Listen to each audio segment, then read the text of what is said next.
What is going on with the family? It's your boy G Consciousness in the building. Y'all see what the title is? Mika'el Ben Israel. Are you one West? Part two.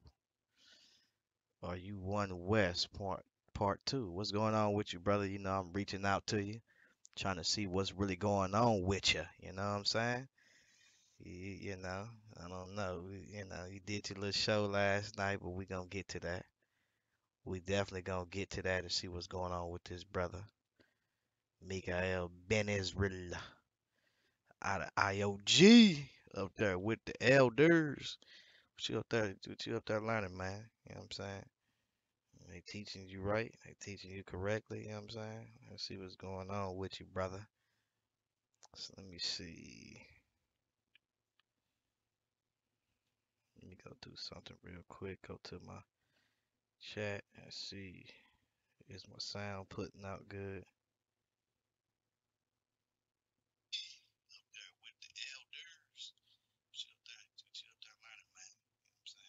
All right, so we got good sound. So we good with the sound. Yeah, so I seen your boy last night, Mika'el Ben Israel. Your boy last night was in the house. That boy had a full house last night. He was packed out. Shout out to the IOG, you know what I'm saying, for keeping it IOG. Because we know that Israel, well, I'm sorry, I was for to put Israel doctrine in that. My fault. We know that your boy, Mika'el Ben Israel, is not keeping it IOG. Especially last night. Y'all should have seen what that brother did. But we're going to talk about that. We're gonna deal with some of this, brother. What he had going on today. We gonna deal with it. You know what I'm saying? We can't let it slide. We can't let it slide. And boy, he trying to be slick last night. I see you though, man. I see you. You know. I see you. I feel you. You know what I'm saying? You got to get your subscribers and your viewers up. So you got to. You always with the drama. You know what I'm saying? But yeah. Pull that chat out. See what's going on with the family out here. But yeah, that's what it's about, y'all. Mika'el Ben Israel. Are you one West now, bruh? With that being said, let's go in.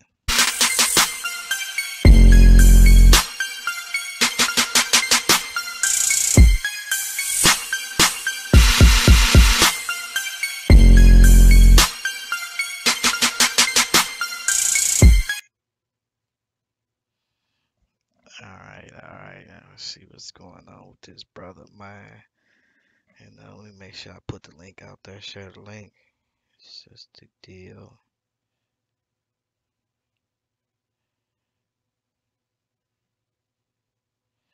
What's the deal?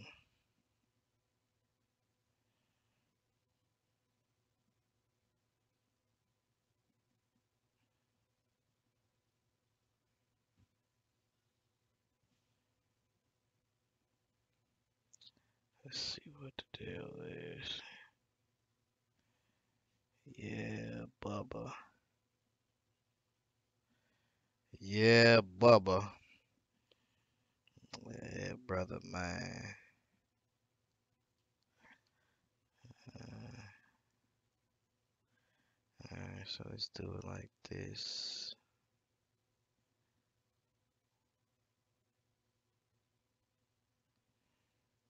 One tara mia, one tara mia. You know your boy can sing, did you? Yeah, man. See if we can get to post this in the. Yeah. Oh man. I see you, Mika'el Ben Israel. I see you, brother. I see you, brother. I see what you own. What you got going on, little homie. You know. That boy went in. They gonna give me the link at the last minute. Okay, I got you. I got you, bro. I got you. Brother gave me the link. He didn't want to get that link up because he already knew. He gonna say, and this might say, oh, I gotta study first. Yeah, man, you better do some studying.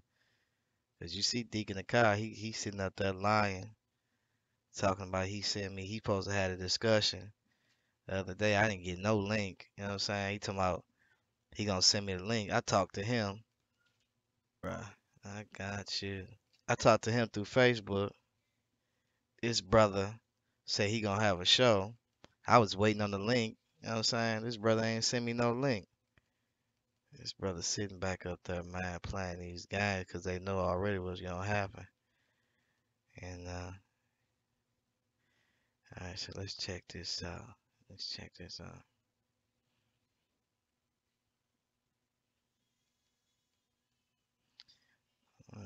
Let's see.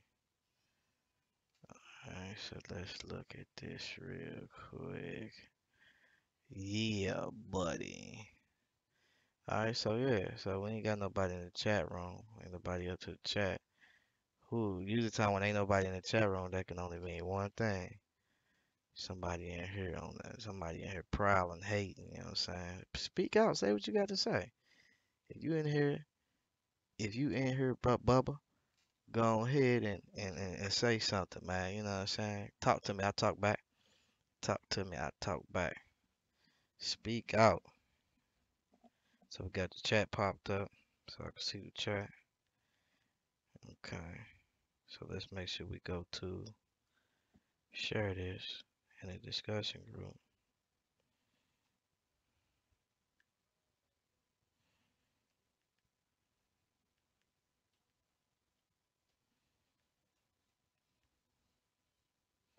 Alright, so we got that right there. Alright, copy that.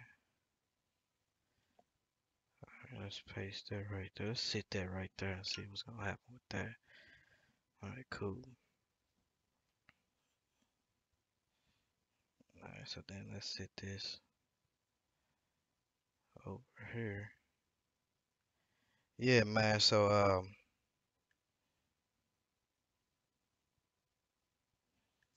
a lot of these brothers, man, it was like that brother had a lot of trolls in the chat room last night. You know what I'm saying? And I started realizing that a lot of them haters that was in there, you know, they don't like G consciousness anyway. So every time you got some foolishness going on, you know they right there with Mika'el ben Israel, you know what I'm saying? But it's all good though, you know what I'm saying? And so I was looking at the brother last night, you know, on my way to the bowling alley with my babe, you know what I'm saying? We went bowling last night, you know. Else I would have, you know, he gave me the link real late, you know what I'm saying? I'm like, come on, bro. Like, I asked you for the link early on before my wife came so we can get it in, you know what I'm saying? He gave me the link late. But, and then the other day when I tried to give him the link, he act like he couldn't get in, you know what I'm saying? So just all the games, you know what I'm saying? You know the people wanted me to have that link last night. You know that, right? They was in the chat room saying, "Give him the link." You wouldn't give me the link. It's all good though, yo. It's all good. Cause I want to see what you talking about. What you say that you know. You know what I'm saying? Cause we know Deacon the Car. If he finna do what I think what he's gonna do, it's gonna be crazy, yo. It's gonna be. What's up, Faith Lane? Happy Resurrection Day. It's gonna be crazy, yo. If this brother Mika'el ben Israel agrees with Deacon Akai, which I'm waiting on it. I'm sitting back just looking, just waiting because he already know. And like what I just put a little bait out there, a little here and there out there, you know what I'm saying? You know, but I see what he doing. He gonna have a greater problem. That's why I'm waiting on this brother. Put your information out. When it came to that, uh, um, if y'all gonna look at what's really going on, that we had another conversation concerning what was it concerning? Can you keep the Passover outside of the land? And so I whooped him up and beat up on him on that. And so then he went to Ezra chapter 6 and I believe it was 20 or something like that. And when he went there, what he did was he tried to change the subject and he tried to say,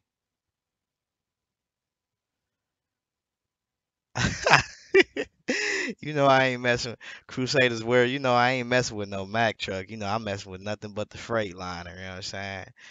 Uh, the Peterbilt cool. That's a little bit more money, man, working with that Peterbilt. What's up, boy Joey?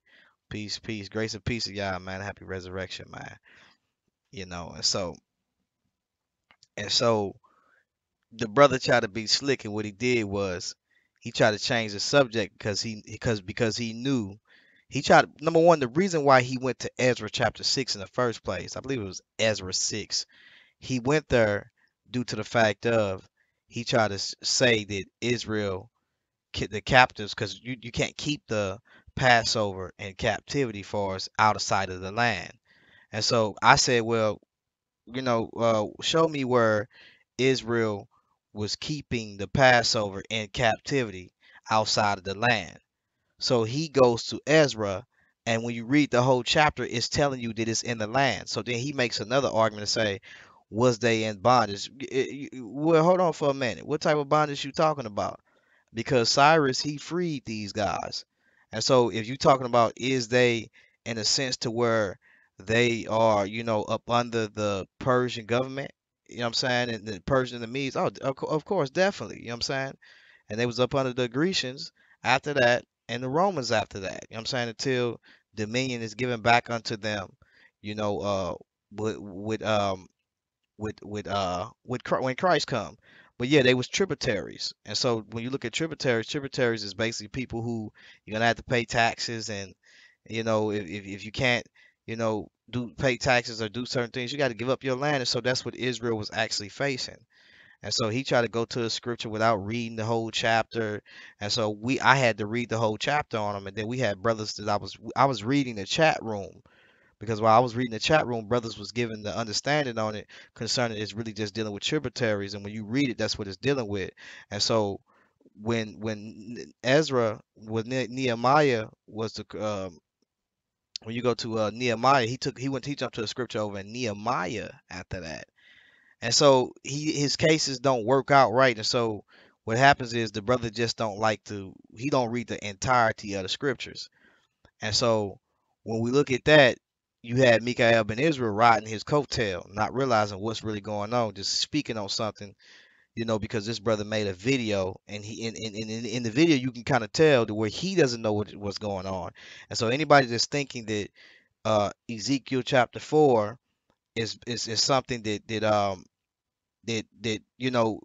is a passage to where we see that it's dealing with the Atlantic slave trade has lost their mind. You know what I'm saying? It has nothing to do with that. What it's really dealing with is basically Israel's iniquity. And because of their iniquity, God will bring the final blow, which was the siege. You know what I'm saying? And so even though God said that he will make he will end Israel in Ezekiel, when we go to Jeremiah, you know, Jeremiah is dealing with some things a little bit later than Ezekiel, but Jeremiah is in actually he's in Israel. He's in Jerusalem, matter of fact. And so he didn't experience the last takeover until the last king was taken. And so he began to stay back, I'm saying. And once he stayed back, then Ezekiel had went, I believe, during that first wave, because there was three waves. Ezekiel, what's going on, brother? Happy Passover and feast on unleavened bread. Praise the Most High. Likewise, brother. And so, I see IGIC Knoxville. And so, when you look at the text and you get it together, what you really see is that you know bottom line is that in that text, Ezekiel is taken in that second or first wave. I believe it's the second. I want to say it's the second. Because remember, it was three kings that was rebellious, that came and set up, and it might be two waves. I'm not sure. I got to go back and read it. But I know that there's two waves, or if it's three waves of when the city was in siege. You had the first time, um, I think it was in Jehoiakim or Jehoiakim, Jehoiakim. However you say his name, is two of them, but their name is spelled similar. I mean, spelled different, but it's similar pronunciations. It seems.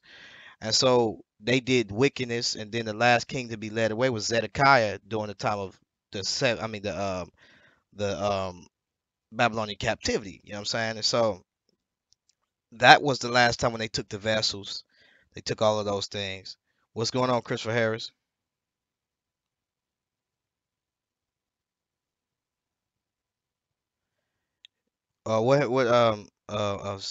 Second Samuel chapter 12. It depends on what time y'all do it, Christopher Harris. I had to look into the information. Um, Likewise, IGIC, much love, brother. Um, yeah, I definitely Ecclesiastes. I definitely realize that to them, I'm always gonna be getting cut, and it doesn't really matter because it's funny because if you notice, when I ask these brothers, "Hey, come on, let's have a conversation about that," you know, they pick and choose what they want to conversate about, and then when they do get on, they have no, as you seen, for this brother to be talking like he talking. When I came on their channel, they gave me the uttermost respect. I'm saying, letting people know what's really going on. Okay, David's first born being killed. I might be able to, I don't know, and I might be able to do it briefly because I gotta get up at 6 in the morning, and I'm packing all my stuff up today, basically. So I would like to get in on that conversation, but I got a lot of stuff to do today, and we moving around, and I gotta pack. Usually, time I don't want to be late because I got a 7 o'clock appointment early in the morning to pick up. And once usually time I don't usually do that, but I did it this time because I want to get back out here. I'm in the process. We're in the process of house searching right now, so I gotta get on the grind. So when it's time to, I already got approved and stuff. I just gotta, get on the grind. And when it's time to make it happen, then we gotta make it happen because we got a little while. I mean, we got a little short time to, until my lease is up here.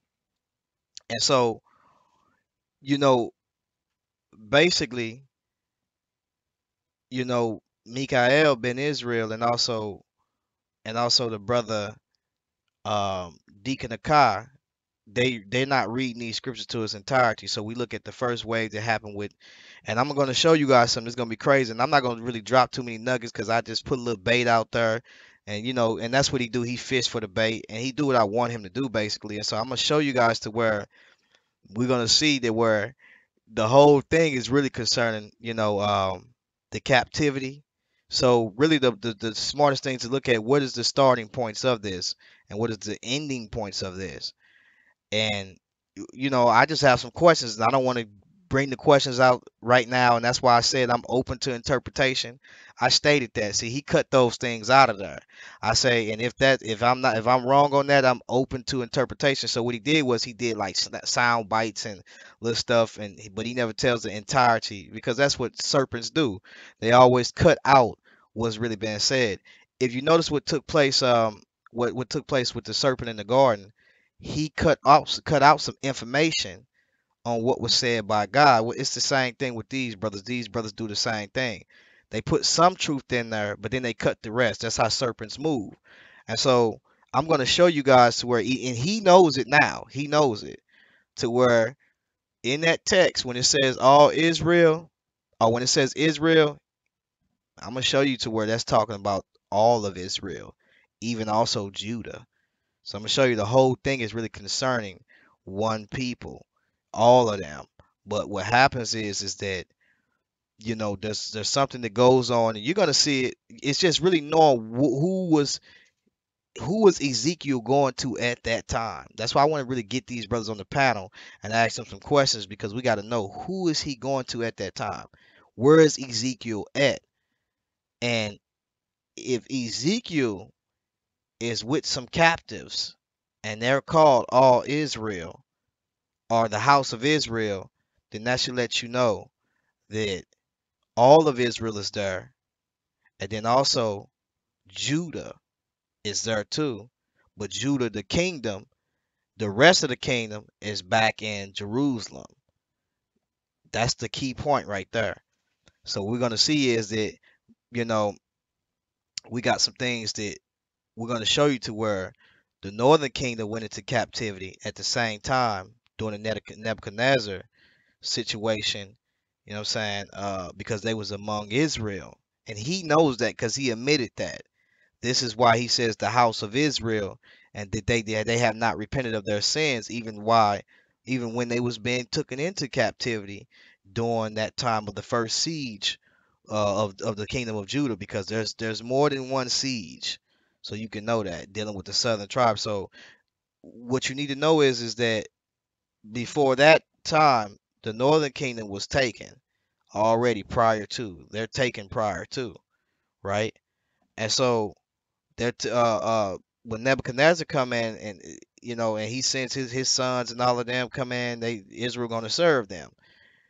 Now, during that wave, he came in, I want to say 1 to 3 times, because they rebelled the first time, then they rebelled the second time, and the third time that's when he came and just took the whole city. Jeremiah stayed back. During one of those sieges, Daniel was taken. Also, who was else taken? Ezekiel was taken just as well. And we know Ezekiel was taken because we know Daniel was taken during that time, because Ezekiel spoke on the book of Ezekiel spoke on Daniel. So it says Ezekiel was prophesying to the captives in Babylon. Definitely Christopher Harris. When you read it, chapter 4, you're going to see it. And so when you read it, if you think the captives is there, it's just dealing with the southern tribe of Judah. It's not. It's dealing with the northern tribe too, because in the scriptures in Isaiah, the king of the kings of Babylon actually conquered Assyria. And so when they conquered Assyria, they got a lot of their strongholds, and also Assyria was in league with the northern tribes, where the king of Babylon went and ran over them, got them. And so remember, the southern tribe, they was actually in league with the Assyrians at one part of time. You know what I'm saying? Because the scripture actually teaches that. And so eventually they was, they put their trust in the Assyrians, and then the Babylonians came and took over the Assyrians. And so now you have this amalgamation of people that we see, and we see that Israel, those people that was up in the north, because of the sins. I mean, because we see the separation, and then the sins of Jeroboam. When we see those sins, we see that he's marking 300. I mean, for 360 years, a total of 430 years, in result of the iniquities of Israel. So Ezekiel is to bear that. He's to bear that in days. And when he bears that in days, we can kind of see that the text is basically saying that, you know, Israel is going to go into this overall. Their temple is going to be tore up. The Jerusalem temple is going to be tore up. That's it.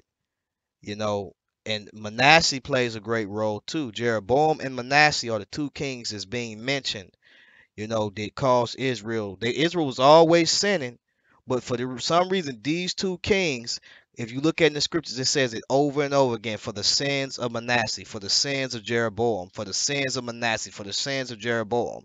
So it's something that is key there that even scholars is looking at. Why does it keep saying for the sins of these people? Because what they did. And it seems like that when Jerusalem started to do the sins of Manasseh, it was only so long after that that those kings, you know what I'm saying, started to do those things until the actual siege came. So when you look at the book of Jeremiah, he sees these 70 years, right? He sees the 70 years. But the 70 years is after the siege. He's foretold about it. And Daniel says, I knew about the 70 years that was spoken of by Jeremiah. So he had knowledge of those things. And so when we look at it, because of this 430 years, somehow, some way between Manasseh and Jeroboam of their sins and the splitting of the kingdom, because of what Solomon did, somehow, some way, this caused the very kingdom of Israel to come into this siege overall in their capital place, which is Jerusalem, to go into captivity. And so, and to go, I mean, to be destroyed, basically, because that's what he's mainly talking about, is Israel being destroyed. And he said in Ezekiel he was going to make a full end of it. But if you look at it in Jeremiah, when Jeremiah experienced the event and it was coming close, he told Jeremiah that he was going to leave a remnant. You know what I'm saying? He was going to leave a remnant. I believe it's Jeremiah 4 and 25. He said that he will leave a remnant. And so we got to look at that and say, well, okay, you know, what happens with that? You know what I'm saying? Because, he said he's going to have mercy on Israel and he's going to bring them back in their land. Now, Isaiah, if you look at these scriptures, I'm not surprised that he's not telling you these things. When you look at the book of Isaiah, Isaiah is going and he's talking about pronouncing judgments on all the kingdoms and also on how the king of Babylon in the book of Jeremiah, Ezekiel, how the king of Babylon was going to take all these kingdoms, but yet himself he was going to be judged himself. You can look this stuff up if you know the narrative of the book. He's going to be judged himself. So he's pronouncing judgments on these kings. But these judgments are what you call partial judgments. In other words, there will be an immediate judgment on Babylon, but there also will be a judgment in the latter times. And how do we know that? Because when we look at the beasts that are in Revelation chapter 13, the very things that we see of Babylon is there concerning those beasts, the images. The same beast that we see, this the beast this in Revelation, I mean Daniel chapter 7 and Daniel chapter or the do it Daniel chapter 7. So those beasts are there letting you know that these kingdoms was absorbed into each other, but they still exist this day now at hand. So what the book of Isaiah, Ezekiel, and Jeremiah is doing, it's giving you a partial immediate fulfillment, right? That's going to take place, and also a future fulfillment that will take place in the future. And so when you read Jeremiah and you look at Isaiah 14, Isaiah 14 is something that happened that would be immediate, but also a future dealings, because there's two people that's actually being dealt with here. There's the king of Babylon. He's being dealt with. When you read the scripture, it starts off talking about the king of Babylon, but there's another individual that's being dealt with there, which is the spirit that's behind the king of Babylon, that's thriving him, that's pushing him. And most scholars would tell you that's Lucifer or that's Satan. You know what I'm saying? They would tell you that. You know what I'm saying? And even though we know that, the situation with the translation there, and but for the most part, most scholars, review that that Lucifer that's being talked about was the one who was cast down. And this is the law of double reference. He's being the king of Babylon is being referred to, but the spirit that's behind the king of Babylon is the spirit that we see that was in Satan when Christ said that he beheld him as lightning fall down from heaven. Ezekiel actually does the same thing. The judgment is being announced on the king of Tyre or Tyrus, by Babylon, by Nebuchadnezzar, that's going to come in, is going to also take care of him. And when we see it, the spirit that is behind him, who's called the covering cherub, which exalted himself above, above God, he's the power, or he's the god or deity that's behind, a ruler or judge that's behind the kingdom of Tyre. And so this is what we see in the scripture. What's up, Built for Speed? What's up, Far Sights?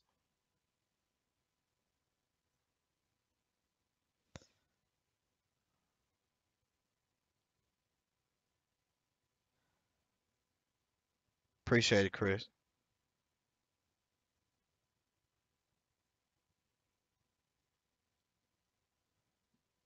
Israel, Congress of Israel, and First Samuel and 8. Yeah, we gotta check that out. And so, just really bringing out some things to show you guys that, you know these things are things that we see that has to be carefully looked at. Now, there, if anybody is relying on the chronology, because I want to speak on that. Anybody's relying on the chronology, you got to be willing to revise the chronology if you're relying on that, because there's some problems there. And how we know that there are some problems there is because of textual criticism on the chronology. There, I mean, and it's not some it's some bad things. Like when you look at it and say, oh man, like that doesn't make sense. And so I'm pretty sure that he recognizes that, Deacon Akai. Would he mention that? No, he's not going to mention it because he just wants to prove his point. Like, how can you, for instance, the talk to Harker situation? We've argued about that with Garfield many of times concerning to Harker. And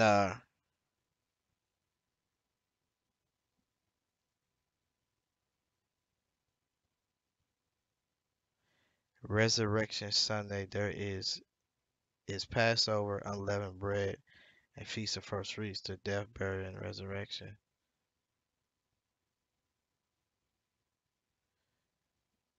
I don't know what you mean by when you say Resurrection Sunday or whatever. Most people say Happy Resurrection, or what I'm saying, or if they're saying Sunday or the first day of the week or whatever, it's because of the resurrection of Christ. I'm saying after the events of the very Passover. So then we start at unleavened bread or whatever the case may be. But most people say Happy Resurrection. You know what I'm saying? That Easter stuff, I don't know who you shouldn't be saying Happy Easter or whatever, but Happy Resurrection because it's the resurrection. But most people that are this dealing with yeah, first day of the week. The first day of the week is looked at also as a holy day too. It always have been, and when you look at the Torah, um, you might see it as being called the seventh day or the eighth day. Know what I'm saying? But then it comes over to be the first day. But it's really the same meaning, you know what I'm saying? There's not a difference. If somebody say happy resurrection, you know what I'm saying? We know the Passover and concerning the death, burial, and resurrection of Christ, you know what I'm saying? So if they say happy resurrection or they say happy Passover, whatever the case may be, it's really all the same thing. It's no difference, you know what I'm saying? And so, it's all speaking on the same thing basically. So Sunday is the first day of the week. And so, you know, that's basically what that's talking about. So when you hear somebody say first resurrection, some people might say happy Passover, first resurrection. It's the same thing, but in the sense of you saying um Passover in the sense of you if you're saying like you're keeping the Passover that Moses initiated by the letter, then you know that you're not keeping that Passover now. That's one of the Passover you had to eat actually before the Lord. But most people on the resurrection day, which is which is um, really the same stuff or whatever. They'll say happy resurrection because you know they're looking in reference to the temple that's really the temple of the body and presented themselves as a living sacrifice, and they've been able to do certain things a little bit more with the guidelines of the New Testament without an actual physical temple. So they're able to come, and sup before the Lord, and if they want to cook or whatever they want to do on that's up to them. That's if that's what they want to do. That's them. Resurrection Day sounds decent. It's really the same thing, bro. Like it ain't nothing different besides that. It's the same thing when you look at it. Passover, whatever you want to say, Passover. When you look at it, it's all the same thing. Resurrection. Christ said He is the resurrection. So some people they say Resurrection Day because He resurrected. I'm saying, but some people don't say Passover. Some people don't even know what far as what the Passover is concerning what Moses kept according to the law. You know what I'm saying? And what was initiated. So they might just say Passover. I mean, a resurrection. So it doesn't matter to me. I don't care. I'll say happy resurrection, or brother say Passover, happy Passover just as well. Whatever. But LaRon, make sure you shut that door all the way. All the way. Yep. So yeah. But yeah. So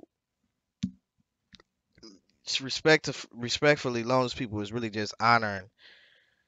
You know what I'm saying? The resurrection of Christ, and not know, or whatever, they want to honor the Passover, to the best, to where it's up under the guidelines of the New Testament. That's fine. There's nothing wrong with that.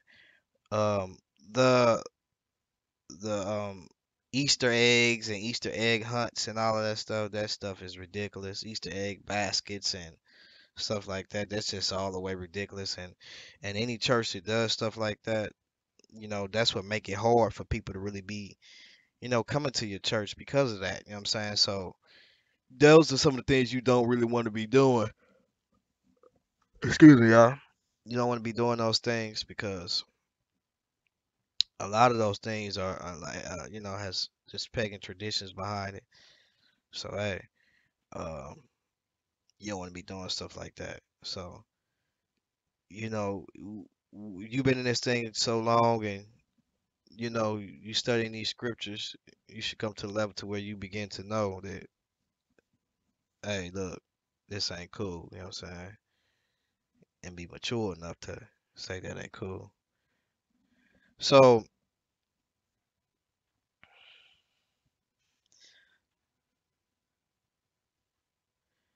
and so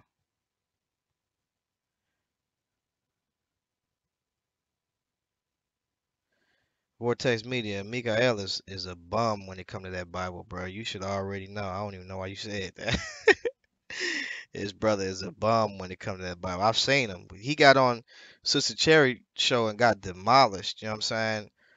And anybody that's trying to prove, that the Israelites, when he says, "I come to the lost house of the sheep of Israel," and they say that's talking about Israel was actually lost. That's not what Christ was talking about. You couldn't possibly know the Bible that good, and you missed that. That's basic. He said, "I come to the lost house or the sheep of Israel," and this brother actually thinking that he's saying that he's coming to people that was lost and didn't know who they was, lost in identity. And so you can kind of figure out when they saying stuff like that this is just pure madness, because these people knew who they was. They had synagogues. Christ was going to the temple, was teaching them. One of the ladies he went to, our fathers, our fathers taught in this mountain, but you say we ought to. Our fathers worship in these mountains, but you say we ought to worship in Jerusalem. So how is you saying that these people was lost in identity? No, these people was. He said, "I know that you are Abraham's seed, but you seek to kill me." So they'll tell you some silly stuff like that, and you just be like, "Man, that is ridiculous, man, all the way ridiculous." And so it's the teachings that these brothers is teaching is just all the way out of pocket, man. And so so when we look at Mika'el ben Israel, he tried to be slick about it. But see, when he sat down and he's asked questions, he get the fumbling and stumbling. But he's supposed to be this best Israel's master teacher or somebody like that. He's the best debater that there is. When you sit down and ask this brother some questions, he get the feeling around for trying to see where the rest of his beads at, so he can start putting them on the scalp, and maybe gain some type of beads from the wisdom. I mean, beads from the wisdom from the beads or something. He got bead power going on. But nah, brother, you out of pocket. So I'm asking that brother. I shoot you the link. Come on in, cause you listen to Deacon the car sound biting and falsely doing things, and I told the brother I was open for interpretation. If you notice, Deacon the car, if he did put something out on Friday, I was supposed to be invited to that. I didn't get no invite. I talked to him earlier. He said that he will invite me. I said, okay, cool. I didn't get no invite. He the one asked me to come on the show. And at first I was like, I'm not even gonna mess with Deacon Akai because he's silly and all he want to talk about is goofy stuff, you know what I'm saying? And you can't, like this brother's going around telling people that the New Testament is not enforced. You know what I'm saying? So I'm trying to see if y'all hold to that. Now the problem is that Mika'el saying that he's not one West, but he's promoting. But he's always been with the media type. So when the Kanika stuff came out, he was on that. You know what I'm saying? He's doing just what the world does. He was on that. He was the first to report that. He on that. He had all his little conspiracies in with them. You know what I'm saying? He wanted to play 007, Inspector Gadget, Private Eye for Yahweh Shai. You know what I'm saying? And so, you sat last night and promoted all them brothers' videos. You know what I'm saying? All their videos. You had all the trolls on your channel last night. Every one of the haters that's on there, and you thought you felt glorified last night because the haters was with you, but you don't even agree with One West doctrine supposedly, but you supporting their videos all because you want to take down G-Con because you upset because you're mad. But I dare you to hit that button, like I always said, that live button, and let's get it popping. You know what I'm saying, and that's in a respectful way. Also, your serpent against this serpent. You know what I'm saying? The Bible says that we ought to be wise as serpents. You know what I'm saying? And so, and harmless as doves. So let's see what power of wisdom that you're coming with. Let's see the wisdom of God that I'm coming with, and we're gonna see. Who's serpent gonna devour who's serpent? You know what I'm saying? And so, man, stop playing these games, man, because you're not really divining in the Lord at all. You know what I'm saying? You're not really up under the Lord like that when it comes to that. You still pushing some. You still stirring up racial tension when you can't even get past the flesh. So, like I'm telling you, you can hit that button, bruh. You know what I'm saying? And you can get the link. You probably watching right now, anyways. You can hit the button. You can get the link. I got time. I invite you in right there from the beginning, from the start. Talk to me. I talk back. You know what I'm saying? And so, but anyways, back to the topic. And so, like I say, if y'all go and watch that conversation that I had with Deacon Akai, and also I had with Gorilla Hebrew, go watch that conversation. To be honest, a lot of people had a lot of good stuff to say about that conversation. And you can go and look at it. Only the silly people said some silly stuff, but for the people who really know, when it comes to eschatology and when it comes to historical things in the Bible, extra biblical sources, they know already, man. Like they know that that was a good conversation, and I was on the offense that whole time. I never was on the defense, and when I did get on the defense one time, I asked them one question, and they didn't answer. They couldn't answer it. They said, "We'll get back to you on that."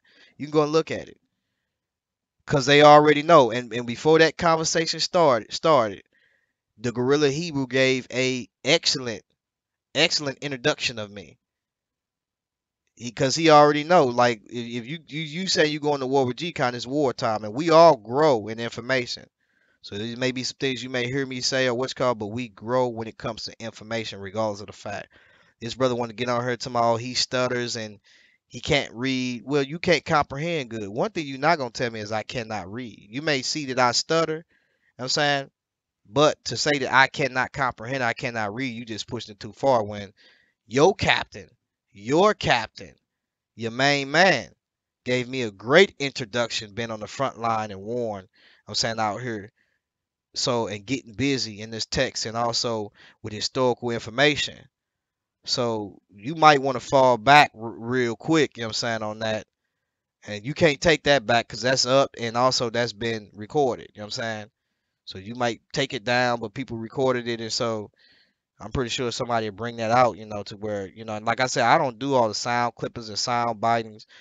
Me personally, I like to come on, let's talk about what you're talking about. Come on the channel, or like I say, this thing is a show to you guys.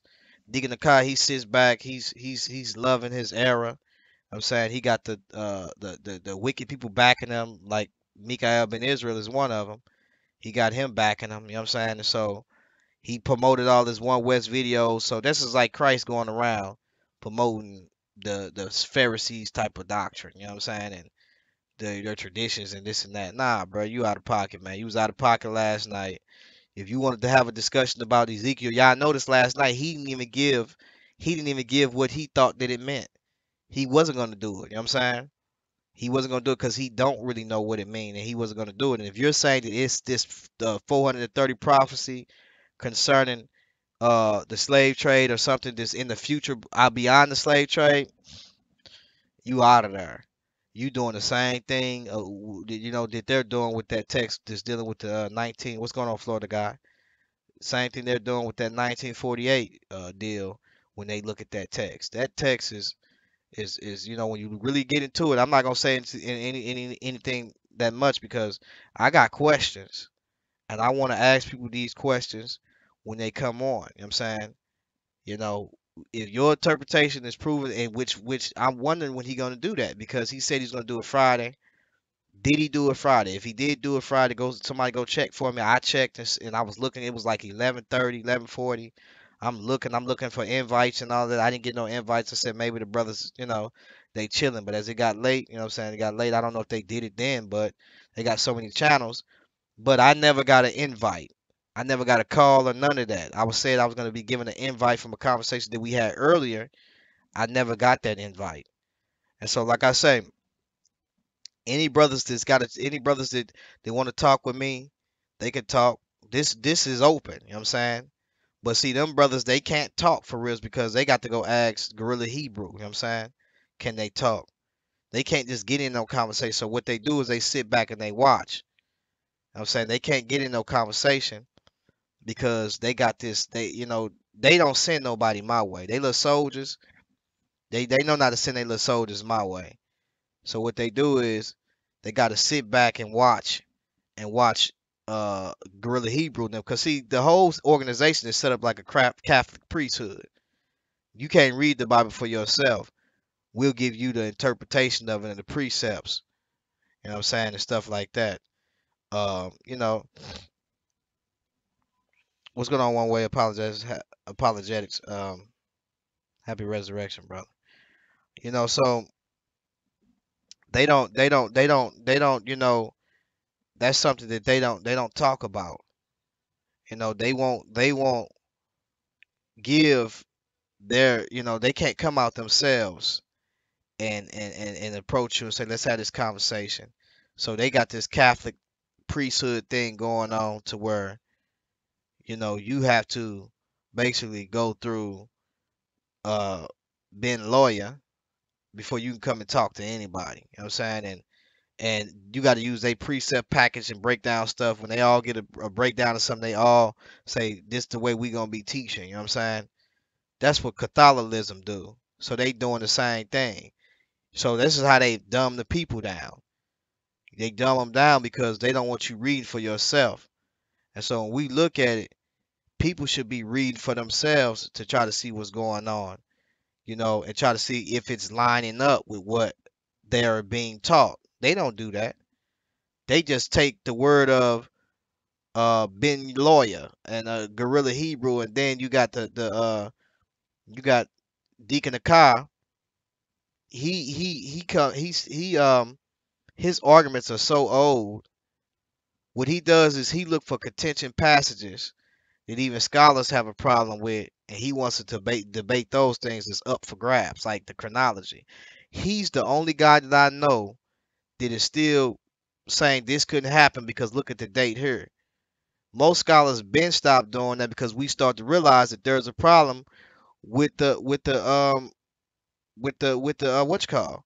And so when you start looking at even who he pulled out with the chronology, if you look at who he pulled out, Michael Heiser, much respect to Michael Heiser now, but if you ain't educated in chronology or you ain't got no schooling behind that, then you know you should know that they shooting for a revision of the chronology because it's for instance, here's one of the problems. You got the problem with the situation with the situation with the flood.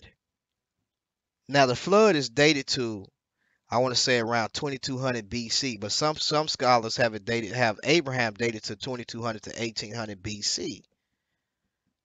Now, before the flood, you have the King's List and Chronology says before the flood, you have when I'm talking about in chronology, I'm talking about the conventional chronology, conventional. I don't know, brother. I don't know where Kevin G at.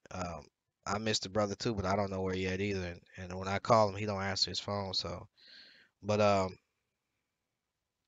right, right. So one way apologetics, you know exactly what I'm talking about. Good movie that explains this stuff is called The Patterns of Evidence. That's a very good movie. I got that's David Roll and the other brother. I got a lot of their books, and in their books they explain this. But even with their chronology, I looked at some things. Even with their revised chronology, there's still a lot of problems there. Now remember, David Roll is a he's not a Christian. He's a what is it what is he forgot what he said he was. I forgot, man. But anyways, he's not a Christian, but he's the other one. He's not an atheist. I forgot what the other one is. I forgot.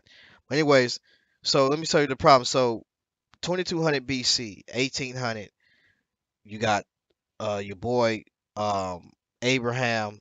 Now in the 1800 BC, that's around the time of Hammurabi, right? During that time, yeah, he's agnostic. He's agnostic. That's it.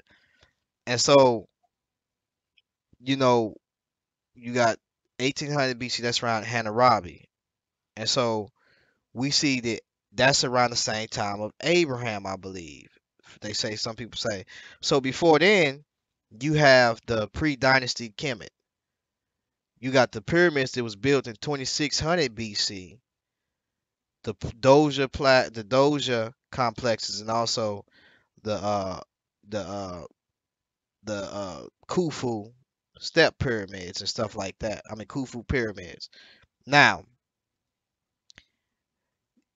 if the flood happened at 2200 BC, how is it that you still have the pyramid still standing after that? That doesn't make any sense. The pyramid should not be standing after that because there should be some type of water erosion. And plus, we still have sediments up under the pyramids. And so, if we have sediments up under the pyramids, that means that the pyramids would have had to been later because you have sediments that's up under the pyramids. And so, they have the pyramids dated to 2600 BC, 27 to 2600 BC during the time of Khufu. So then the flood happens at 2200 BC. Wait a minute. This ain't correct. You know what I'm saying? This ain't right. What's up, Vortex? It's all good, Vortex. Whenever you're ready, brother. But yeah, and so that needs to get corrected. And so that's just one problem starting with that. And so what happens is when you have scholars coming in and secular scholars coming in, biblical scholars coming in, secular scholars coming in and trying to build a chronology for the past. But remember, these dates are built off of relative dates, and supposedly a relative date should give you an absolute date. But the dating system that they use in the past, in the ancient times, is not the same as these times. And so, if you're going to play with that chronology, you got to be real careful with that. And I noticed that brothers is starting to do that. But really, that thing, it's not really solid like that. You know what I'm saying? And so, when we look at it, from Jeroboam and until you get to the 430 years, you know what I'm saying, all the way to 430 years, because I think for the most part, and I don't want to say too much, but for the most part, the event, that you're gonna have to say that started it or ended it, and you're gonna have to say that started it would be if you say that in your position, you have to say it started it. It started and after I mean during the siege of Nebuchadnezzar until the final temple was destroyed. I mean, finally the temple was destroyed. You would have to say it started right there, but I'm just gonna leave it at that because I'm still waiting for this brother to come into this conversation. You know what I'm saying, but I want y'all to go and look at the text because when you look at it, if he's saying that there's this 430 years, when did it start? And so that's the argument. When did it start? When does it end? And so when you ask him his position, everybody has a theory that this is a prophecy that this 430 years has not happened yet. You know, and so if he's going to take his position that he's taking, saying that this is in regards to um you know, black people of America and the land and stuff like that, then he gonna have a problem with that because then you know you got the other scholars coming with this other position that's dating it down to 360 days calendars and you know the start of when this 430 years would have took place come starting from the last event of the temple, and their dates come up to 1948 and 1967. And so they got two dates that they calculated precisely. This kind of, you know, it would kind of fit more than what if he's going to say what he's going to say. I don't hold that position, but if he's going to take his position, he might want to examine their position because they calculate numbers. They got numbers that land on 1948, and they go back to the text when it says he will punish them 7 times 7, or 7 times more. And see, that's what I'm saying, Bill for Speed. He holds some type of position, and Vortex Media, you correct, bro. I will say to you that even David Rose dates are conjecture, but I have to give him props that he knows that there is something that is going on within the chronology, and it has to be revised. Remember, these dates are dates to where the ancients did not date like this. And you know, um, here's another problem that is raised. We got Ramses in the Bible mentioned as Ramses in the Bible. Now we know that the Ramses in the Bible, his reign from his father Seti the first to Ramses the second, during their reign, they got this man as being he's the Moses. I mean he's the Pharaoh up under Moses, Ramses the second. Now come on now. You know what Ramses the second did in his campaign. He smashed on everything moving, and his father Seti the first did too just as well.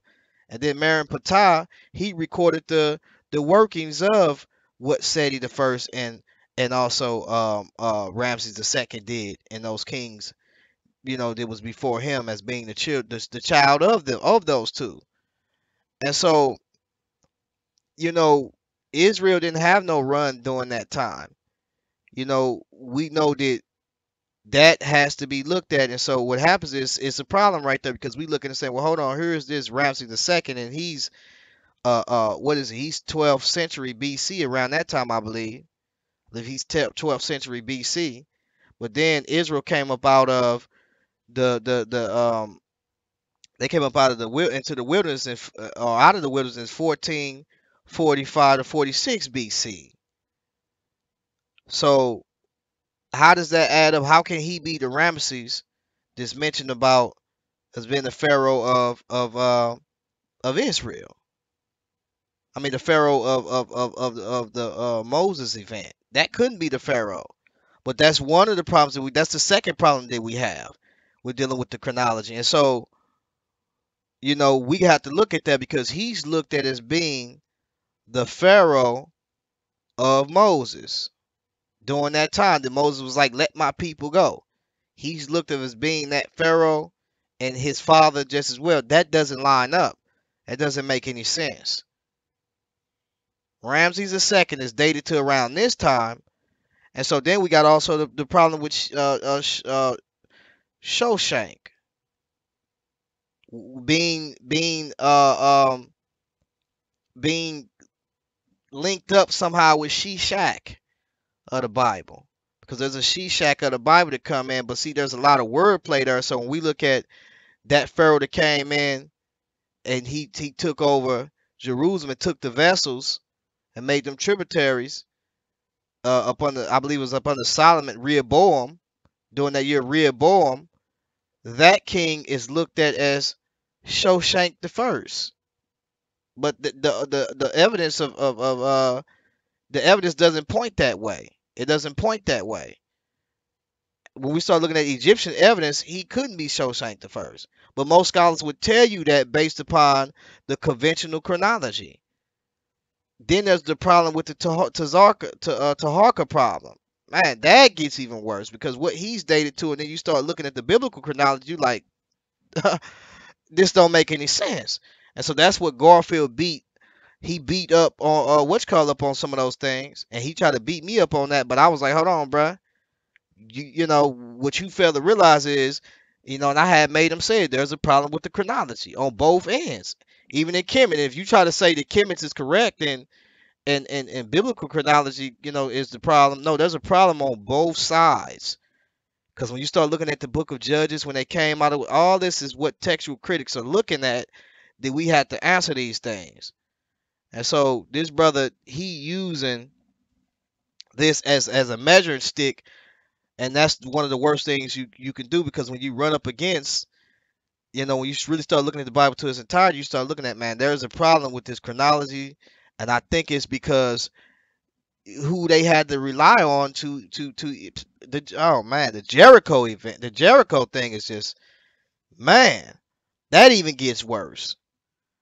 The Jericho situation is just like Israel coming into Jericho at a time where there wasn't no Jericho. You know what I'm saying? I'll definitely check that out. So, but previous before that, in the Middle Bronze Age, there was a Jericho. But then when you get to the Late Bronze Age, that's when they got Israel coming into Jericho, and there is no Jericho. These are the things that has to be looked at. And so you can get caught slipping playing with that chronology. And so, I kind of be careful with that, because these things are so close together, and so trying to build this dating system that we invented, after Christ and before Christ, and it gets kind of what's called. I'm gonna check that out.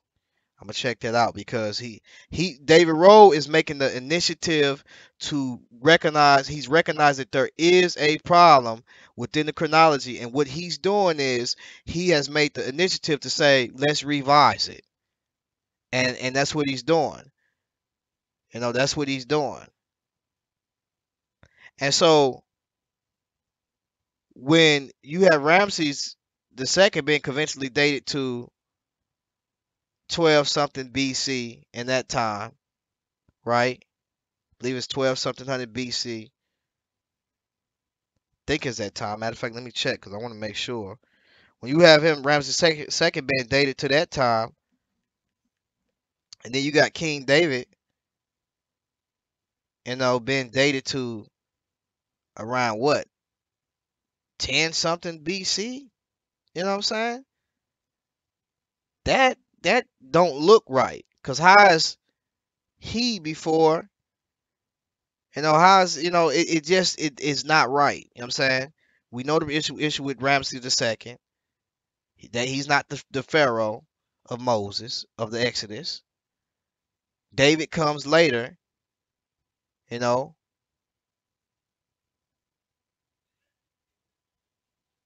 It makes no sense at all.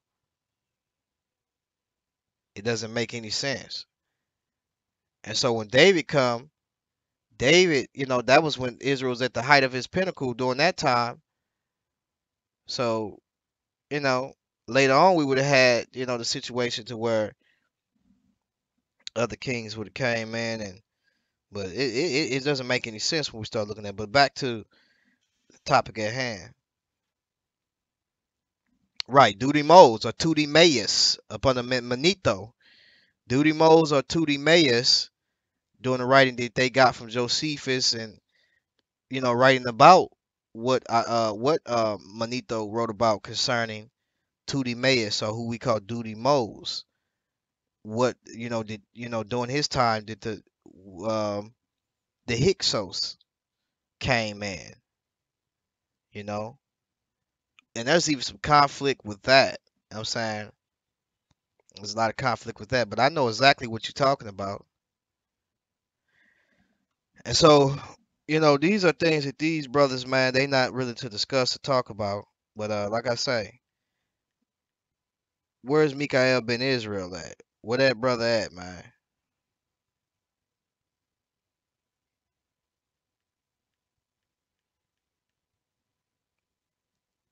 Let me see. Where is Mika'el ben Israel at?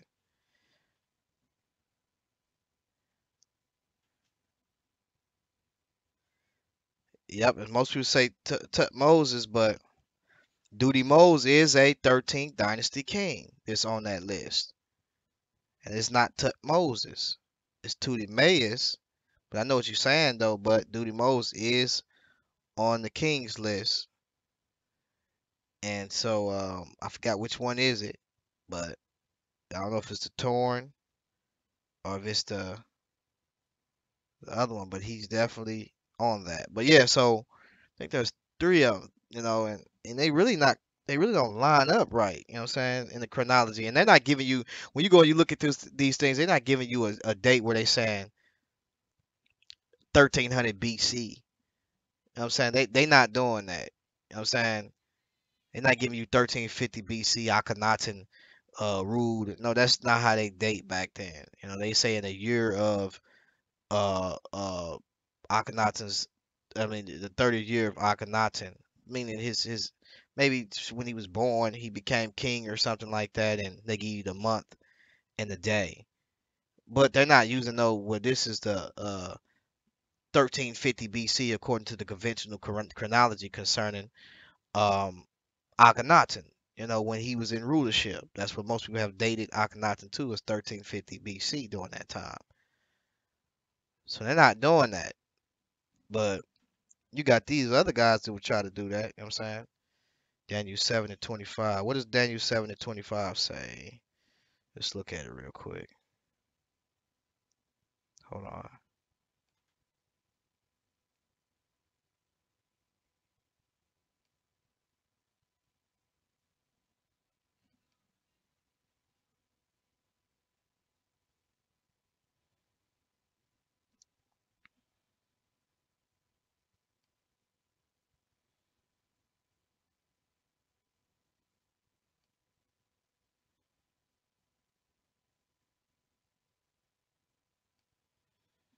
All right, so let's look at this real quick.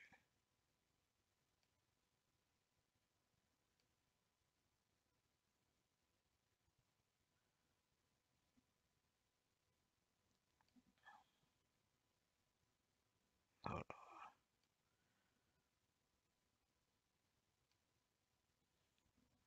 So you said Daniel 7 and 25.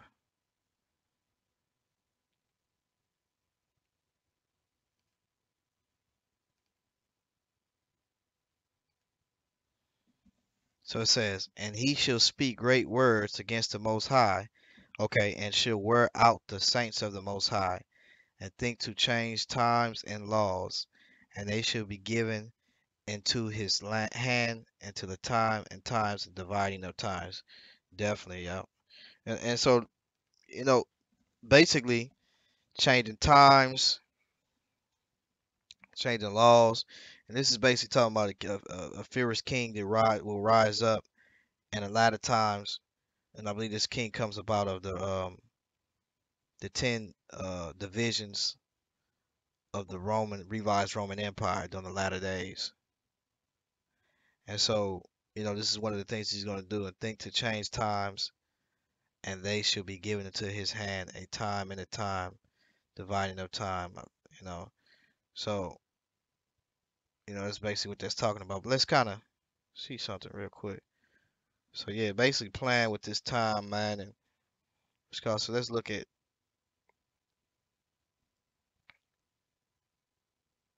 the thing that we was about Ezekiel. And like I say, that brother Mika'el been Israel. I don't know how late he stayed up last night, but he know what's popping. So we got Ezekiel. Let's go to 3, matter of fact. Now look what it says. Now, first of all, what we got to get to understand is this is gotta get some understanding of this is it says, now it came to pass that in the 13th year and the 4th month, in the 5th day of the month, as I was among the captives. So Ezekiel is among captives by the river of Chebar, that the heavens were open, and I saw a vision. I saw visions of God. And the 5th day of the month, which was the 5th year of King Jehoiakim's captivity. So Jehoiakim, matter of fact, Jehoiakim, went into captivity. Now, in the 5th day of the month, which was the 5th year of King Jehoiakim's captivity. So that means that Ezekiel was in the captivity of Jehoiakim when they came the first time. Whichever one of those kings rebelled the first time. So it says in the 5th day of the month, which was the 5th year. So it looks like now it came to pass in the 13th year and the 4th month, right? And the 5th day of the month. So it seemed like that this 5th day of the month, which was the 5th year of King Jehoiakim's captivity, is tied in up there to that 30th year and 4th month. So it's the 5th day of the 4th month, but the 30th year is in question here. Is this in the 5th day of the 4th month, which was the 5th year of the king of Jehoiakim's captivity? Is that tied into that 30th year? I think it definitely is. That's a question that has to be asked. When we talking to these brothers, what does that mean?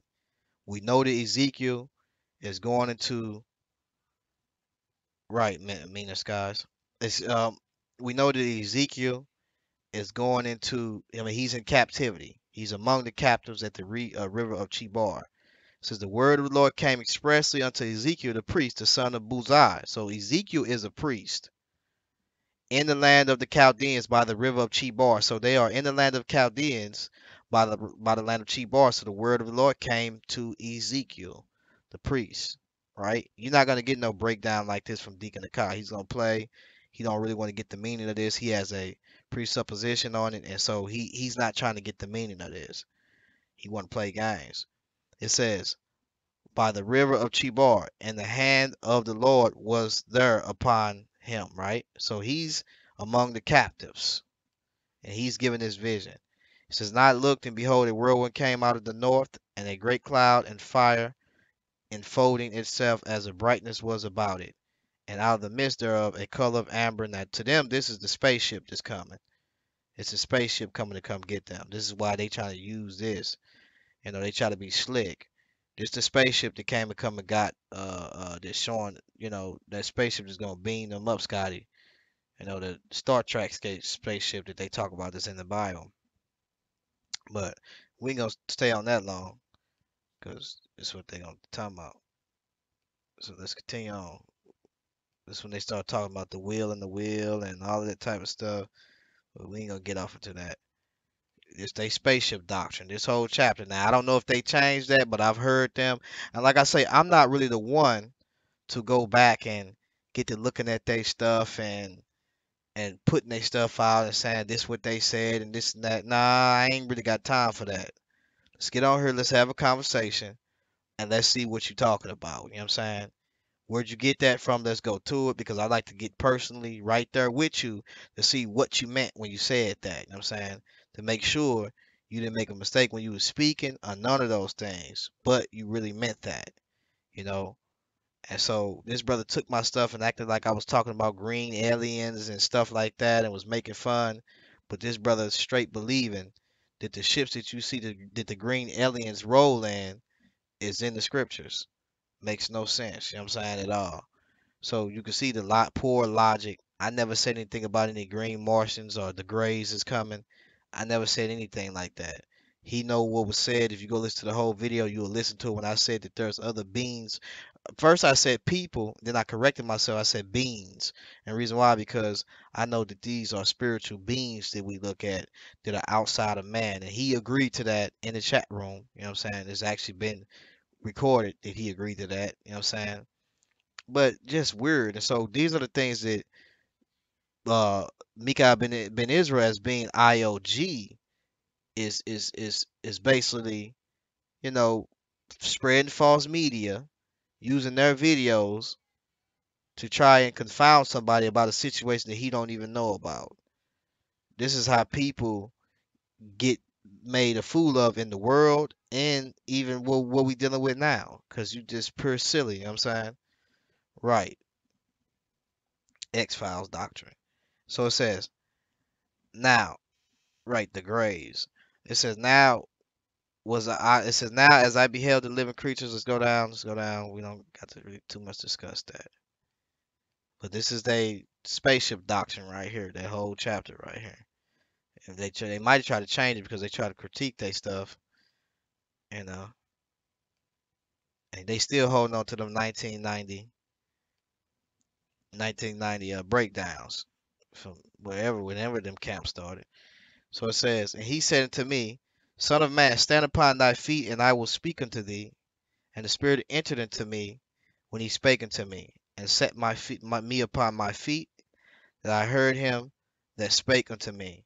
And he said unto me, Son of man, watch what he says right here. I really don't want to give up too much because his brother he's just reading this chapter. I try to put out a little bait and try to see where he coming from and see. But watch what he says. I send thee to the children of Israel. Now this is what he's talking about Ezekiel. Now remember, the children of Israel is in captivity for us if he's talking about the northern tribe. They already went into captivity 122 years, I believe, or somewhere prior to before Israel went into their final blow of the destruction of Jerusalem, the southern tribe, I'm sorry. And he said unto me, Son of man, I send thee to the children of Israel, to a rebellious nation that have rebelled against me. They and their fathers have transgressed against me, even unto this very day. Right? So notice he says they have transgressed against me even unto this very day, because that's when we start getting off into Ezekiel burned the iniquity for their transgressions. This is why God is mad. This is the result of the judgment. I mean, the siege is the result of the judgment that God was bringing on them. I mean, the siege is the result of the judgment that God was bringing on them due to the fact of them sinning. And so they really sinned more than 430 years. But what is it? What is it referencing? Why would he say 430 years? He told you why. It says for the iniquity of Israel and what they was doing. Now, Ezekiel was to bear those things, as in days. Now, was this saying that this was going to happen unto Israel? They was going to be in bondage for 430 years? I don't think they're saying that. And like I say, I'm open for interpretations. That's why I'm waiting to hear from Mika'el ben Israel and also from your boy, uh, Deacon Akai. What is your interpretation on this? So we can examine this and look into this. You notice he hasn't done that yet because he know he finna say something stupid and finna get flamed. So what he'll do is he'll try to say, I put out a challenge, but when is you gonna put out your information? When you gonna put it out? So we can see if what you're talking about is true. And at least come to some type of reason to say, well, this is this, and this is why this couldn't be this. He has not done that yet. He contacted me and asked me, did I want to come on? I said, yeah.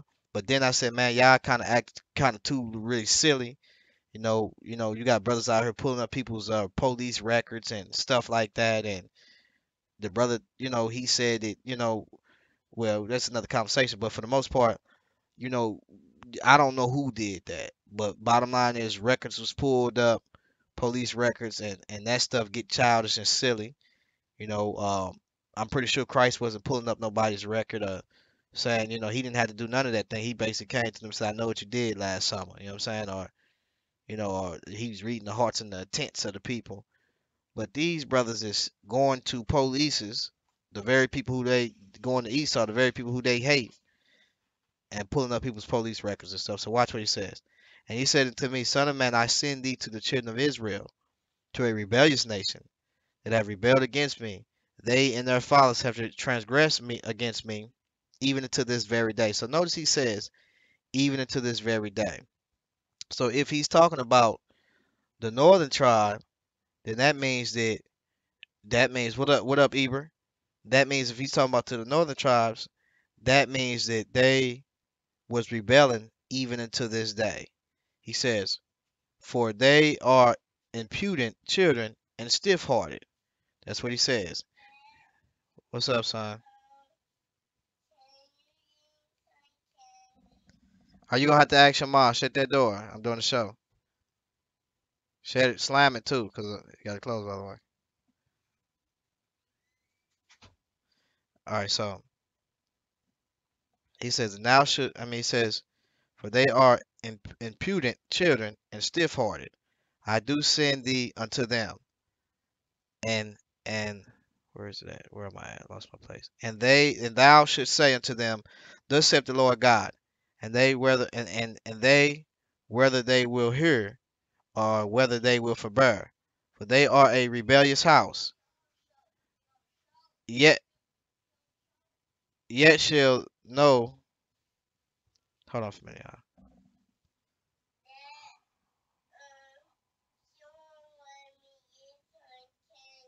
Who won't? Okay, well you can't have none. Then she said you can't have none. Go upstairs. I'm gonna come up there in a minute.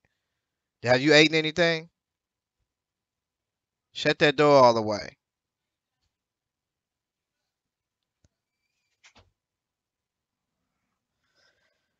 Uh, I do send thee unto them.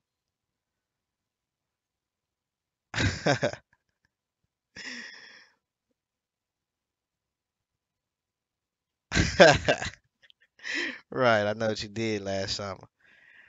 For they are impudent children and stiff-hearted. I do send thee unto them, and thou shalt say unto them, thus saith the Lord God, and they, whether they will hear, or whether they will forbear, for they are a rebellious house. Now, is he talking about the northern tribes? Is the question. That's the question. Is he just talking about the northern tribes, or overall, is he talking about the captives? This consists of the northern tribes and also Judah. Now remember, Ezekiel himself is among those that first batch that went into captivity. So that's the question. For they are a rebellious house. What is he doing in Chaldea? What is he doing in Chebar? Who is he among? So it seems to me he's talking to the whole house of Israel that's in captivity right there in Chebar. I'm just gonna leave it at that. I'm just gonna read it. I'm gonna let y'all do it yourselves and see. Yet shall It says, for they are a rebellious house. Yet shall know that there have been a prophet among them. And half the time, the reason why it's hard for me to read this stuff is because I can't see, or because it's hard for me to see reading it from how I'm reading it, or because this thou and what you call all that type of stuff kind of get on my nerves a little bit. But and thou son of man, he be not afraid of them, neither be afraid of their words. Right? That's what he says. Though briars and thorns be with thee, and thou doest dwell among scorpions, be not afraid. So let's look what he says. Let's go down a little bit more. Let's go down. Let's go to 3.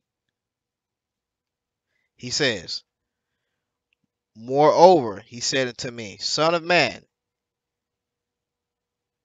eat eat that thou findest, eat the roll, and go speak unto the house of Israel. So at this point, who is he talking to? Where is the house of Israel at? If Ezekiel is among the captives, Where is he talking to the house of Israel at, and who is he in captive to? That's the question. We know that he's been sent to Chebar. Let's look at something real quick.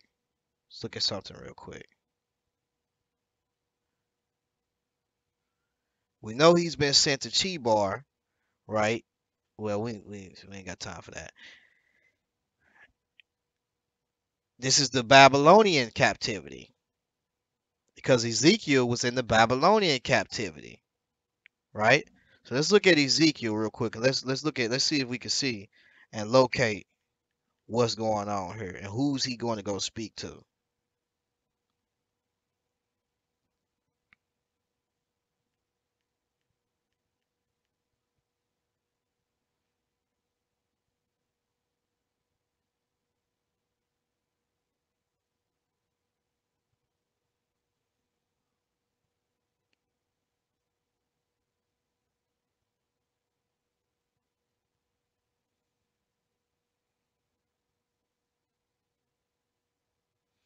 Now,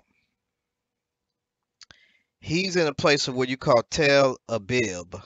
That's what it's called, Chebar River. That's where he's at. And he's by the Chebar River, so he's in the captivity by the river. And so he's told to go speak to Israel, the house of Israel. So one would think, well, is that the northern tribe? Now remember, the northern tribe was already taken into captivity, but see, there's some history that has to be in between that.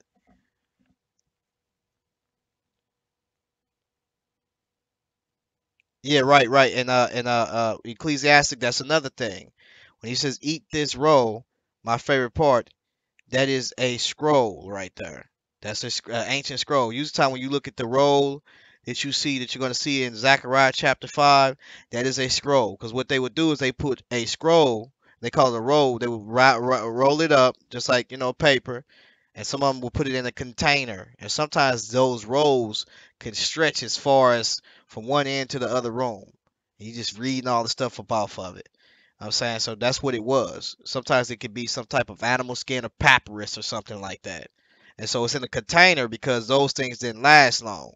They kept those things sealed real good or some type of thing that where they can keep it. And so this is the incident we had when we talk about certain fragments. The reason why we got fragments is because a lot of these things have broken off at the edges or where they was rolled up at and then where you unravel them at.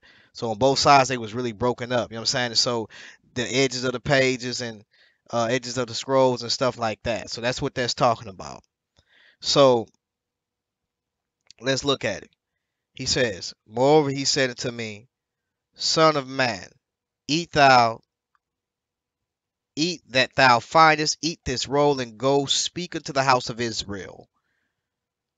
So I opened my mouth, and he caused me to eat that roll. And he said unto me, Son of man, cause thy belly to eat, and fill thy bowels with this roll that I give thee. Then did I eat, and it was in my mouth as honey for sweetness.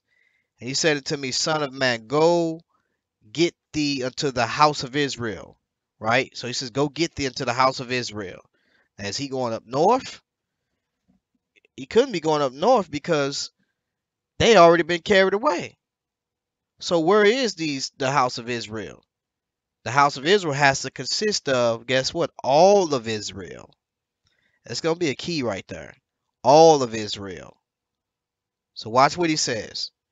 All of Israel at that time within the captivity of the Nebuchadnezzar, because we don't the scriptures don't really show us too much of the battle with um with Babylon and also the battle with Babylon with Assyria. They don't really show you too much of that. Only a little bit in Isaiah, not a whole lot of that because there's a prophetic, prophecy to come with that. They don't show you a lot of that, but it did happen. There's extra biblical sources that's on it, and so it happened. And so if it did happen, then those people was absorbed into the Neo-Babylonian kingdom. And so the same reason why all of Israel will go into this siege, and well, I mean, all of Israel will experience this this punishment. You know, far as the temple being destroyed, and them letting them know what's gonna happen, and then Daniel coming later on talking about the 70 years, and Jeremiah talking about the 70 years. They was given these things. They understood. Daniel understood what the 70 years meant, and then to that 70 years was added 490 more years, so to speak, because of Israel's sin again. So it says, and he said unto me, Son of man, go get thee unto the house of Israel, and speak with my words unto them. For thou art not sent to a people of strange speech and of an hard language, but to the house of Israel. So he's saying you sent to a people that they ain't got strange speech. They know exactly what you're talking about. But watch what he says. They should know what you're talking about. But watch what he says. Not too many people of a strange speech and of an hard language, whose words thou canst not understand. Surely had I sent thee to them, they would have hearkened unto thee. So he's saying the people that don't even understand the language of Israel would have hearkened unto him. This is the scripture where Isaiah said, I was found of them that sought me not. But he stretched forth his hands to Israel was which was a gainsaying people. This is what he's saying right here. He says, now he says, let's jump down. But the house of Israel will not hearken unto thee, for they will not hearken unto me, for all the house of Israel are imputed and hard-hearted. So did he harden their hearts? No, they harden their hearts themselves, and so therefore, God always, if you're gonna lie, if you're gonna believe a lie, God will cause you to be lied to. You're gonna harden yourself, God will cause your heart to be hardened more, because it's just how you do it. And so it says, Behold, I have made thy face strong against their faces, and thy forehead strong against their foreheads. And as a adamant harder than flint have I made thy forehead. Fear them not, neither be dismayed at their looks, though they be a rebellious house. Who is he talking to? He's talking to the captives among Chebar, that's in Chebar, right?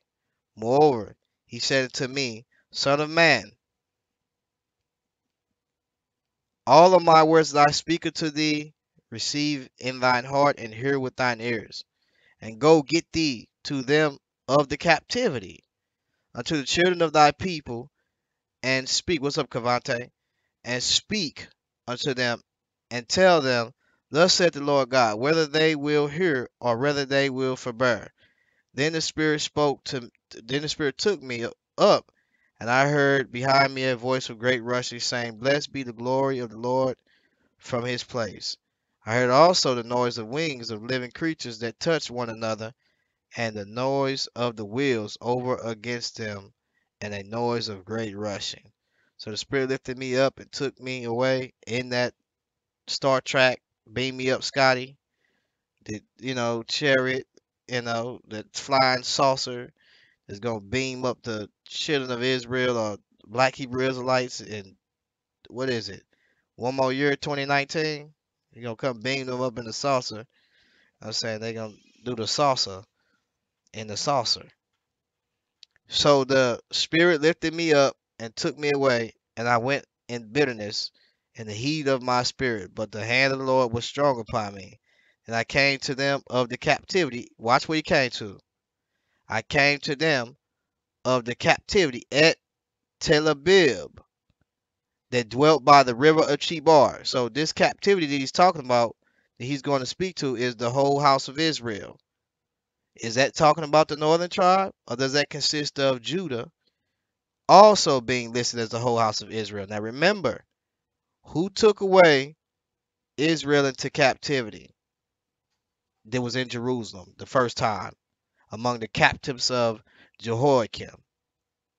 It was Nebuchadnezzar and his kingdom. So therefore, what this is saying is that the whole house of Israel here does not just consist of the north. It consists of the southern tribe too, being called the whole house of Israel. Gotta look at that. Gotta look at that. I'm dropping too many nuggets now. I want to drop them because I'm trying to get this brother in the conversation. I might bait him in on certain things, but I want to get him in the conversation. But at the same time, I want y'all to be edified so y'all can see it. Because these, when I look at these scriptures, I have to question myself and look at it and say, what is this talking about? Because I'm learning just as well. So my interpretation that I had previous may not be the same because due to the fact of I read it so long ago. I read this long ago because I knew that this is a concern that even textual critics was looking at on how people was translating this text right here, how they was interpreting this text right here. Then I came to the captivity at Telabib that dwelt by the river of Chebar, and I sat where they sat, and remained there astonished among them 7 days. This is Ezekiel. Now let's look at what he says.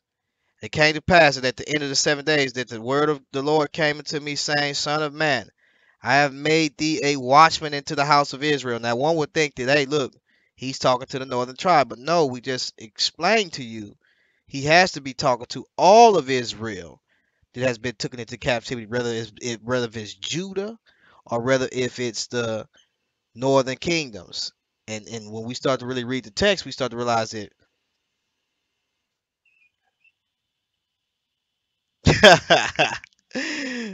Right. So let's look at what it says. Son of man, I have made thee.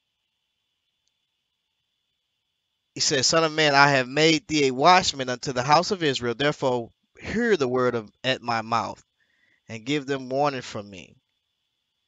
When I say unto a wicked to the wicked, thou shalt surely die, and thou givest him not warning, nor speakest to warn the wicked from his wicked way, to save his life, the same wicked man shall die in his iniquity.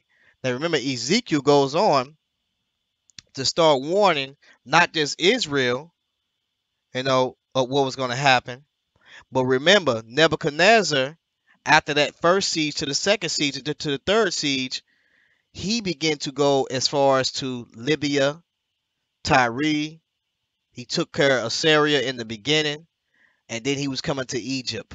How do we know? Because Maya prophesied about him coming to Egypt, and guess what? Ezekiel does too. And Ezekiel chapter 30. Check it out, man. You can go check it out. And so when we look at it, you know, Jeremiah is basically, Ezekiel is basically going to tell you on bloods, on Pyru. You know what I'm saying? Yeah, I just slang it. Yeah, it is what it is. But yeah, so that boy Deacon the Cowboy, you see me yesterday. I was cripped out yesterday, wasn't I? I had on I was feeling kind of sick yesterday. But anyways, yeah, let me continue on. Yeah, so it says, but his blood will I require at thine hand. Yet if thou warn the wicked, and he turn not from his wickedness, nor from his wicked way, clack, clack, clack, he shall die in his iniquity, right? So we see that Ezekiel was sent to other nations. He wrote about other nations. He wrote about Egypt. That's where we get the whole thing of the trees in Assyria. See, and that's another prophecy too, right there. Because in Ezekiel, we know that at that time that that the northern tribes is in captivity because among where he went to go preach at and teach at or talk to them at, because we can kind of see yeah bro, I was off today, you know back in California and St. Louis a little bit, and not too much, man, when I went to Washington, because I was kind of what's called, solo bolo or whatever, but not too much for reals. I didn't stay in Washington, Tacoma, Washington that long either. I wasn't that long there. You know what I'm saying? I got family there. They own a lot of stuff there, but at the same time, Washington, Seattle, you know what I'm saying? Tacoma, Washington was kind of, see, it rained there too much, man. It rained there entirely too much. It was a nice place, you know what I'm saying? Um, it's a real nice place. But it rained there too much. But went back to California, man, and spent the rest of my time there until I came to St. Louis to come out visit my dad and them. And so I've been here for about 14 years now, going about 14, I think 14 to 15 at the most, I think. But for the most part, I, raised really all the way, a lot of places in Southern California, because my mom, man, she stayed moving us around a lot. So, I was raised so many places, but for the most part, Um, my family is started off in Pasadena, you know what I'm saying? Pasadena, California, where the PDLs at, where them bloods at down there, and that's kind of like the first thing I kind of started with. But I didn't really too much get off to PDL. I kind of started with really, you know, some other little stuff that I was tired and with, cause California, man, they got so many gangs. It's ridiculous, man. And the gang is so silly, man, because it's like you talking about, you know what I'm saying, like silly, like dumb sets, you know what I'm saying? Like little small sets and like you run parks and stuff like that. But at the same time, when you start thinking about it, you look back on the stuff, you looking like, I can't believe I was doing that. You know what I'm saying? I can't believe that I was really wanting to get killed over this. But it's like, to be honest, to be for real, in all reality, in California, there is no you just walking up and down the street and then kicking it with somebody who you cool with and they affiliated. There is no none of that. You either gonna get put on, or it's gonna be problems, because either way you're gonna get it on both sides. If you're going to a Crip school and they find out that you in the neighborhood where these bloods at, you're gonna have to side up and make your side either way. And so California is just like, you could be talking to somebody, you kicking it with them, and they just start off and they're gonna put you on regardless. You getting put on regardless. Either you getting blessed in or you getting put on, but you getting put on. You know what I'm saying? I don't care what you say. If you young and you in California, you could be old in California. If you go into somebody's neighborhood and you stand in that neighborhood, you gonna have to make a decision. You gotta make a choice. The first day you go to school, you fighting. First day. That's how California is. But I can say this. California does not have anything on St. Louis. St. Louis, when I got here, was the worst place that I ever been to. Ever been to. California is multicultural. You got people just they banging, they doing whatever. You know what I'm saying? That's cool. And yeah, they is fixing up South Central a lot. They fixing up a lot of these neighborhoods, Um, but at the same time, it's still people are moving out to like people moving out to like Victorville. Victorville, when I was there, was a desert. You know what I'm saying? My grandma had a house out there. It was a desert. You know what I'm saying? And they fix it up now. You got what is it out there in Palm Springs and stuff like that. These places, they was just pure desert. Now they just fixing them up now. They fixing these places up. Different cities out there that you could find some good living, because the cost of living in California is just super high. It's super high. It's real nice, but it's high. And I'm not paying my money there because I don't feel you get what you get what you deserve for the money that you spending. Like, if I'm gonna spend a quarter of a mil, I'm gonna show y'all in California what a quarter of a mil look like.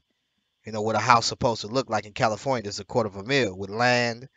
I'm saying, uh, them houses go all day long. You know what I'm saying? You got houses here that's selling about 500, 600,000 that's worth 1.2. But you got to look on the market and you see that there's a lot of people that's repossessing those things. I own two houses in Ferguson and also in Berkeley, Missouri, and they was pretty nice houses, but real estate wasn't the game. I should never got off into real estate. That wasn't it. Trucking is where you're gonna see your money at, and you're gonna see a fast return. So if you got any type of money, you get money, buy you a truck. If you can go finance a truck, go finance a truck. You buy you a truck, you're gonna see, and see, this is why when you look at the Africans, look at the Bosnians, the first thing they do is they buy G-Con, what if they were white and they lived there? It depends on the crime. It always depends on the crime. If that area was still was still a place of crime where white people lived at, the cost of living ain't gonna it's still gonna be the same.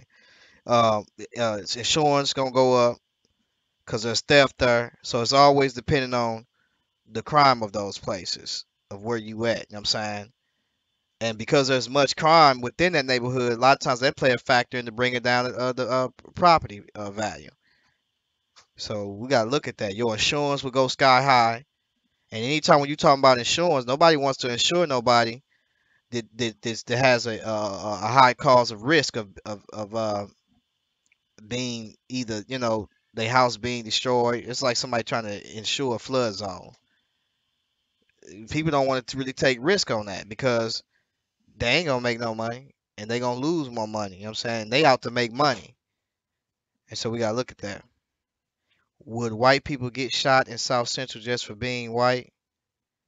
Um, I wouldn't think so because it's white people on an international basis they kill each other. Internationally they kill each other. Internationally on an international basis, white people kill each other, cause wars with each other. The scriptures is clear on that. But when you look on a community level, uh, white people wouldn't kill each other. They wouldn't shoot each other. It only depends. It depends on what situation they was put in. Hey, Judah, LaRon, can you shut that door, please? Now, if they was put in a situation like black people was put in, then they would succumb to that evil because they gotta eat. And so if they gotta eat, they're gonna feed off each other. You know what's gonna happen. So will white people get shot in South Central just for being white? It situation depends. Another thing is too, is um, um, which doesn't make any sense. It's clear that white people more so is not gonna kill their own in the community. Black people, we kill each other. So that need to be examined and be looked at. You can have white people in the community. You know, they they won't kill each other like how we'll kill each other. Black people, they'll kill each other. They go to limits with killing each other. And I think more so because we're more of a people of fashion and different things like that. Okay, how you can make money off a truck is putting somebody in the truck. You don't necessarily have to be in the truck because like if you got Africans, they don't even drive trucks. But they'll come and buy a truck and they'll buy it off of some of the money they get for us if it's, they visa or something like that when they come over here. Real smart people. The Africans are, when it comes to business wise, they are real smart people, and even Black Americans are some of their. We are consumers of them. We are their biggest consumers almost. They come over here, they buy trucks, they realize it makes money. They sit back, they collect their money, they pay drivers $1,000 a week to drive. $1,000 a week, sometimes 1,000, $1,200 depending on what they running. If they running local, they getting home every day, they're gonna pay you $1,000 a week. If you over the road, then they're gonna pay you more. But they pay you. They pay you calm data. You know what I'm saying? When it come to taxes or whatever, you know what I'm saying? You do your thing with the taxes or whatever. Make sure you keep all your receipts for write-offs. Off of each truck, they gonna make a month around 10 grand. If you got your own truck, whether if you renting the truck, you can go to Ryder, you can go rent a truck. At this point in time, right now, I'm renting a truck, but when I buy this crib, because I was about to buy a truck, when I was down in Denver. I'm sorry, I was in Utah and I went truck hunting. I was looking. We had a truck picked out, but the dude told me, he said, you should wait. I said, why you say that? He said, because you can get a better interest rate. He said, even though your credit is good, he said, you should wait. He said, you're a first time buyer. He said, get you a house first. He said, get your house first. He said, your score gonna jump up because when you buy a house, your score jump up. Plus, you have an asset. And once you have that, you can always pull out the equity on that. So that was the only reason why at that time I should have kept them houses, because it did look good. But after a while, I went through some problems, so I had to sell those houses. But you could pull out equity on those houses, and so you always got money to get you out in a bond. You know what I'm saying? Get you out if you're in a bind. You got money. You know what I'm saying? And so with that situation, you get you a car. I mean, you get you get the truck after the house, because they're gonna look at it and say, well, he got an asset. Then you get a good interest rate on it, and then you go and you either put somebody in that truck or you get in it yourself. So once you buy that truck and they see that truck gonna pay for itself. And see, to be honest, to be for reals, after that, most people realize where, like, there's no need. If I got good credit and I got the money, there's no need for me to go buy a house, because the truck is gonna pay for itself. The truck pays for itself. A house don't. You got to make money to pay for the house, but that truck, each month you should bring in from 10 to 16 racks. 10 to 16 racks. Now they slowed that down a little bit, because before I started working with this company, what was it? It was October the 10th of last year. So I ain't been at this company that long. Before I was with that company, I was making nickel and dime, and everywhere from 1,700 a week and all that type of stuff, renting the truck, and then went from where I was buying a truck. But then I realized, if I can, it ain't no sense of buying this truck at the rate that they was giving me. Let's get this truck back to these people. You know what I'm saying? Because this truck is really too much. What they were selling it to me for. Let's give it back. Let's get it sold. And so bought that truck back and rented a truck, because when you rent a truck, this company was gonna take care of the maintenance on the truck. And so I started to realize I had a fairly new truck that had 8,000 miles on when I first got it. But at the same time, I was up to now almost 175,000 miles, and I started to incur a lot of problems with that truck. And so now it's time to get rid of this truck, because the major problems is finna start coming, which is dealing with EGR and the DEF system and all of that stuff. Is the truck prior to, I already was 10 grand in the hole with that truck, because I bought that truck, it was a bad truck. It was a bad truck. You look at the truck, was an International Pro Star 13 or something, Max Force. It was a bad truck, and I tried to get a lawsuit on that truck, because Navstar sold them trucks to companies, and then the companies sold them, but they had a class action lawsuit on them trucks, and I couldn't get in that, unfortunately. So I ended up having to, get that truck back, and we broke even on that. Well, we didn't broke even, because the bank was like, we can sell this truck because they're gonna sell it to the Africans. It's over in Africa, because they don't need the deaf system on them.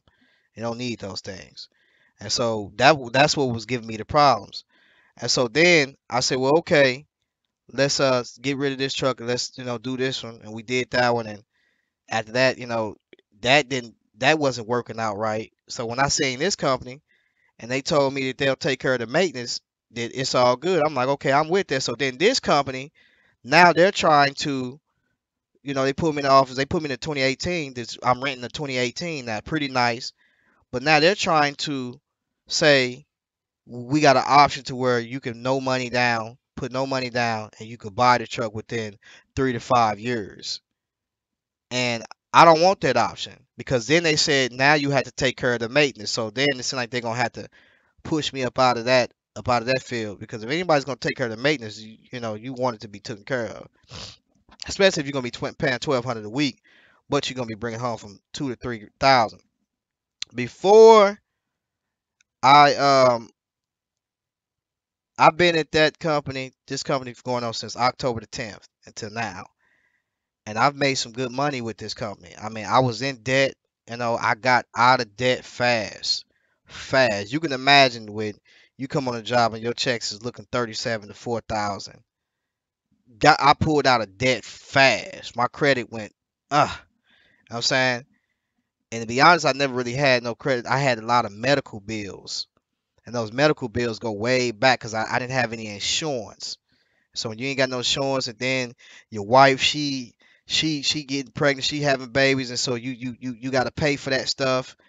it get hectic. Daycare at that time was, having two kids or um, you know, 3 kids at that time, and then coming on the four. That's like, you got 2 kids that had to go to daycare. That's $800 a month. So then you come with the third, you might as well stay at home now. Not unless you can find a job where you paying 22 or 23, you need to stay at the crib. You know what I'm saying? And so that was a situation with that.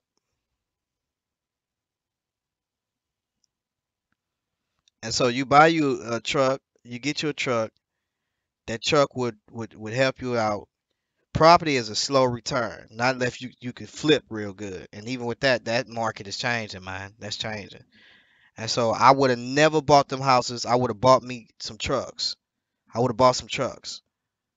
You know what I'm saying? And I paid a pretty good money for them houses. You know what I'm saying? And you know, and the property value on them was in that area when I was like 77, and the other one, you know what I'm saying, was like 105 or something like that. But at the same time, slow return. You put people in there, they pay rent.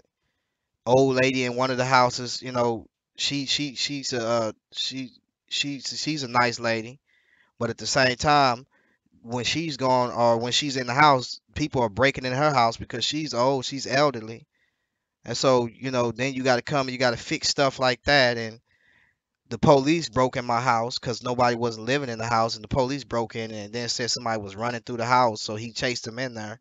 Come to find out, I talked to the alarm people. They say that he was the only one in the house, and I asked him, "Why you breaking the house?" You know what I'm saying?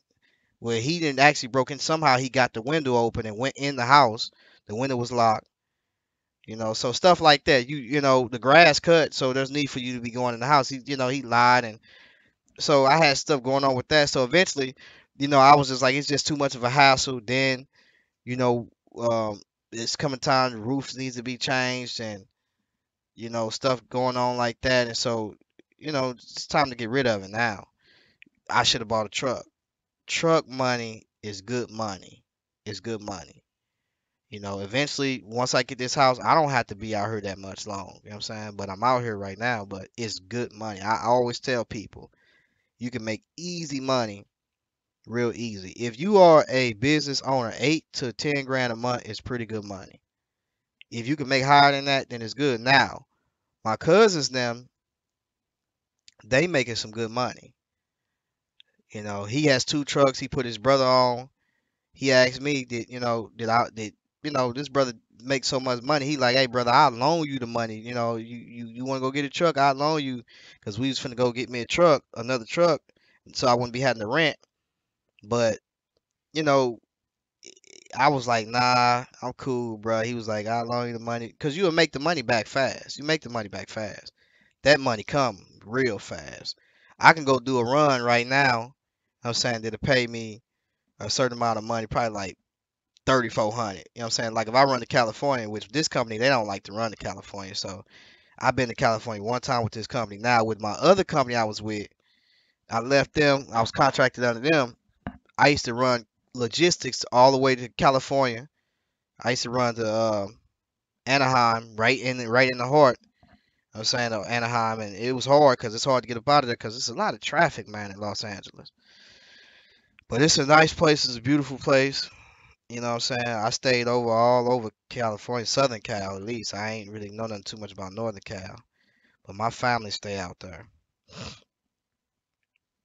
And so, I had my times in California, man.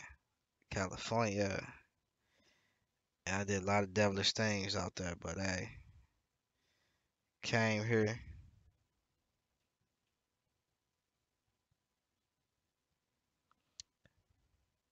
Truck to somewhere else. What do you mean? It says, I don't know anything about a truck driving, but I want to invest money. So am I buying this truck for me to get someone to haul product for a business and then I take money off the top, or am I renting?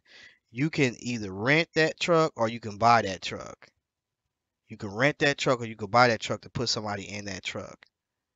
Your best bet is to speak to your financial advisor about that and tell him, hey, look, or go to the dealer and say, go to the dealer or either financial advisor and say, hey, look, I want to get off into the truck industry, and you can either buy that truck or put somebody in it, or you can buy a truck to train people in it.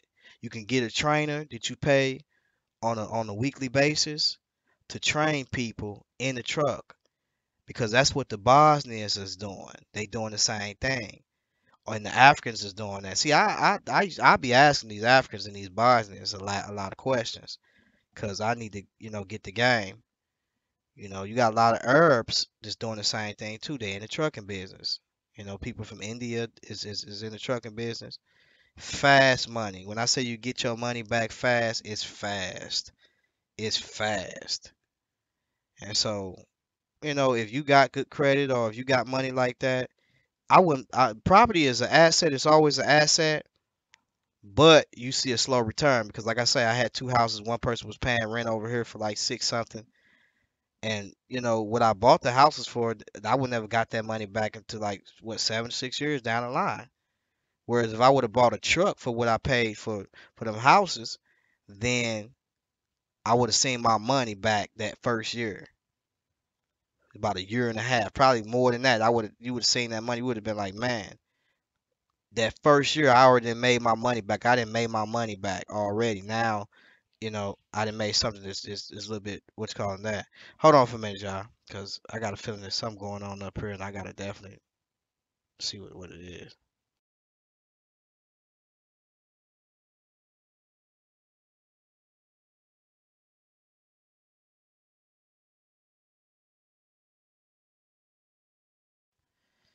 Yeah, it's like when I get down here, man, the kids get to acting up because but I have to go. I need to go up there and because look, they running, making noise, and you know, and I know she be tired and stuff because she got the baby, 7 months. But yeah, so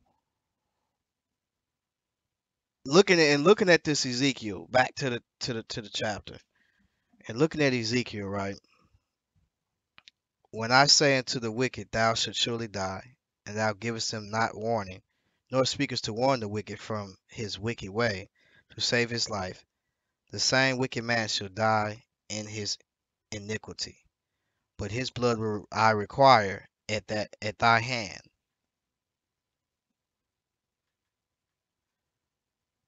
Because if you go to a now here's the thing.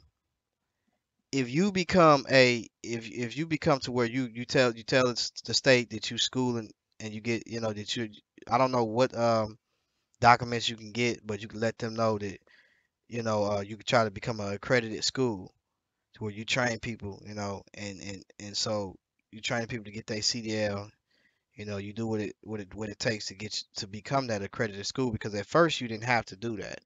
Now the government, the state want their hands in all your money. So you just can't go and train anywhere and then just come and say, I want to take my test because then when you go try to get a job somewhere, they like, where did you train? Where did you go to school at? Is this school a school that is accredited? And so that's the thing. It says, so it says you said how would you be training a person in a truck different from them going to a driving school? Well, you be putting the money back in your pocket, right? And then people can't afford to go to a regular trucking school or even a scholarship school because you still got to pay that money back, but you're locked in to that company because they pay for your school. So you're locked into that company until they get done paying for your school. But if not, if you break away, then sometimes they will allow you to, you can pay from the company that you at, but they don't like you doing that. They want to keep you locked into their company. So then once you go to a company and they see that you owe this other company, a lot of them be looking like they don't want to hire you on because you still owe this company some money. And so, you know, how that benefits is that you can put that money back in your pocket training them, rather than, they rather than some it's going to somebody else's pocket. And people would rather come to you for their business. I mean, with their money, with their vouchers or whatever it is, because the state will pay for your schooling. I paid for some of my schooling, because I was at that time I was hustling a little bit, but at the same time I still received a voucher just as well. So, I was able to do something positive with that at least. And that's when I made the decision that um, I was gonna do truck driving and I was gonna stop doing the other stuff that I was doing at the same time while I was working as a janitor. I was a janitor. I was what was I like 22 years old or something like that. And Judah, my oldest, he wasn't here yet, but he was on his way. And so, you know, during that time I had, was doing a lot of little things and slid back and that's how I ended up having Judah. But my oldest, but I think that that's the best way to go and do it, man, is that way.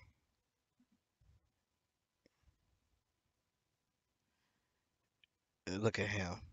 He coming in here finna get slayed with that sword. You know this deacon the car, man, he'll sit back, but he won't hit that button. His brother said he gonna say that he had a conversation. I mean he had a I don't know, did they do a class on Friday? I know I didn't get an invite and we talked Friday and we talked on the phone. Why didn't you invite me to the class y'all had that Friday? Did y'all have a class? I don't know. I looked, I didn't see a class, and it was late. I'm saying I didn't get no invite, nor a call, because I really wanted to see how was you going to interpret it, chapter 4. I'm interested to see it. Like I said, I told y'all I'm open. See, that's the part he didn't put on there. When I said I'm not saying that I'm correct, but I'm open, and I would like to hear y'all interpretation on how y'all gonna interpret it. Because if I think that y'all gonna interpret it how I think y'all gonna do it, I got some questions for y'all. But he didn't invite me to that conversation. I'm saying if they did have it, did you guys have a show on Friday? Because you were supposed to invite me to that show. Last I checked, the conversation we had, you said that you was gonna talk to Gorilla on your last video. You said you didn't want. No, hold on. We had a talk. We had a talk. Right. We had a talk.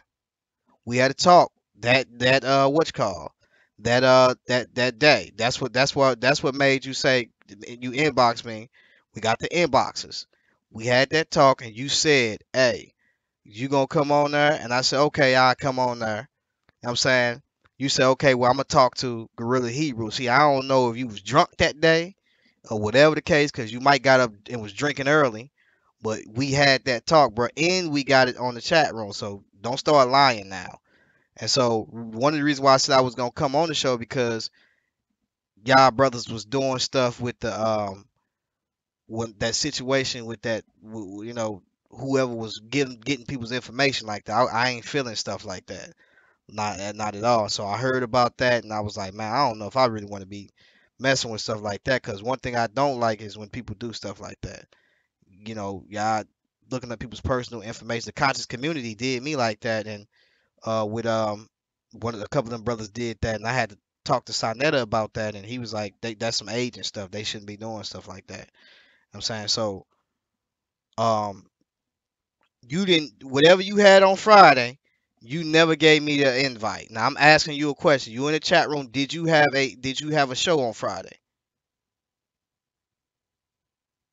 And listen, and I said you said we'll discuss it. I said yeah, that's cool. I'll come on the show because I really want to hear what y'all got to say, and I want to question y'all. You can question me. I want to question y'all. Okay, well, hold on. Did you have the show on Friday? That's all I'm asking. You said you was gonna do a show on Friday, and I never got an invite. And we talked hours before. We talked on Friday. I got the inboxes. I never got that invite, brother. Never. I was waiting for that invite. I looked and see. I said maybe they out on the streets late. You know what I'm saying? Cause I know y'all be out on the streets late. I didn't get that invite, bro. So guess what I did? I chilled with my family. Because to be honest, to be for reals, I was gonna try to slide down here and try to do it anyways. Because to be honest, I knew I was gonna be at the house, and I knew once I was at that house, it's kind of hard for me to be getting it in during the shows. Because me and my wife was just conversating about that yesterday. That when I come to the crib, that I need to limit it on doing these shows and spend more time. And I'm like, you correct on that. You know what I'm saying? This going next time when I come to the crib, she was like, cause you doing shows already all during the week already. When you come to the house, you need to make sure you know you spending time with these boys and with me. And so she definitely correct on that. And so I'm waiting, bro. I was looking for that link. I didn't get no show. I don't mind being scrutinized, but I got some questions for y'all, and I definitely want to hear how y'all gonna interpret that show. See, what y'all don't understand is this is a learning thing for me just as well too. I don't know it all, and that's what I said. But you sound biting me and try to act like I said I wasn't open to other interpretations. I just need to hear your interpretation. That's what you did, bro. And so Mika'el ben Israel, he's the bum when it comes to these scriptures. He didn't come to me and then holler at me. He just took what you sound biting and didn't say anything. But in reality, let's see how y'all interpreted it. Let's come together and see can we come up with what this is saying. You ain't did none of that, bro. And even if you wanted to scrutinize me, that what happened on Friday? I didn't get no invite. The last I checked, you said okay, it's all good. I said okay, it's good. Let's get it popping. That's why you called me on Friday. Guess what? You did not show up on Friday. I didn't even do a. I was waiting on you, brothers. Yeah, I know. I know. We all don't know him. I know him, but we he. I mean, a lot of people don't. They starting to know him though,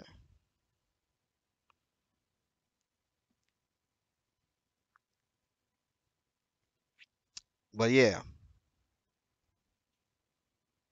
Mika'el ben Israel out of IOG. You probably don't know who he is. You know what I'm saying he been around. He been banging in the conscious community. He used to be he used to be on the show. He used to be my co-host. You know what I'm saying on G Consciousness Radio. But yeah, so when you still that still don't get you up out of the position to where I didn't get that invite. So I don't know what you was what was up with that. But anyway, let me continue reading. Let's jump down.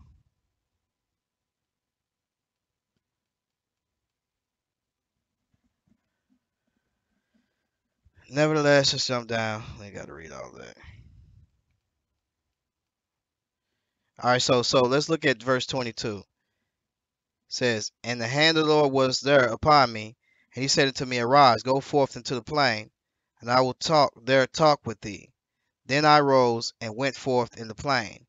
And behold, the glory of the Lord stood there, and the glory which I saw by the river of Chebar."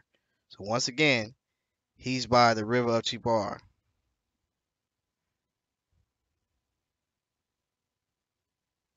What's up, Jeremiah?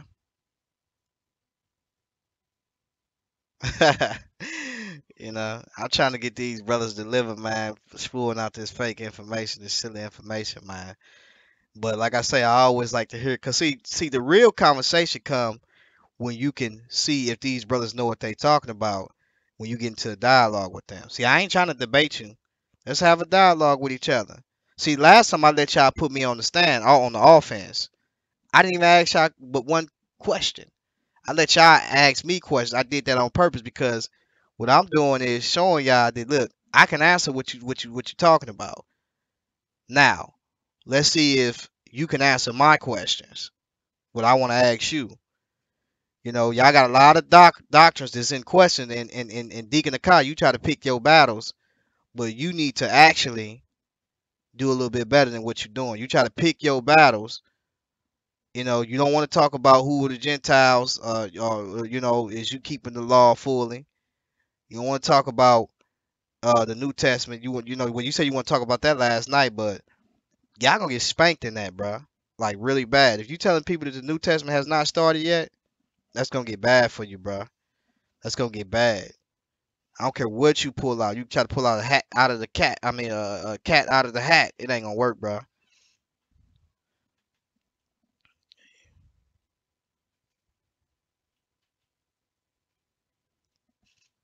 Let's see something. Look what it says. "And the hand of the Lord was there upon me, and he said unto me, Arise, go forth in the plain. I will there talk with thee. Then I rose and went forth into the plain, and behold, the glory of the Lord stood as the glory which I saw by the river of Chebar." So this is a something that he's seen by the river of Chibor, and so the captives are there. So what captives is there is the question. I think the scripture is clear, and he's talking about a rebellious house. This is in Babylon. You know what I'm saying? So the captives is there. So the question is this the northern tribes, just confined to the northern tribes, or is this the southern tribe too that he's talking to here? That's the question.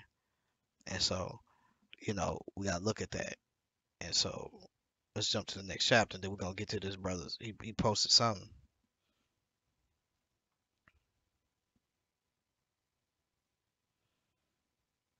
Here come Christopher Harris, man. He gonna get that work. Let's jump to this scripture real quick and see what he talking about. Is Ezekiel 35:5.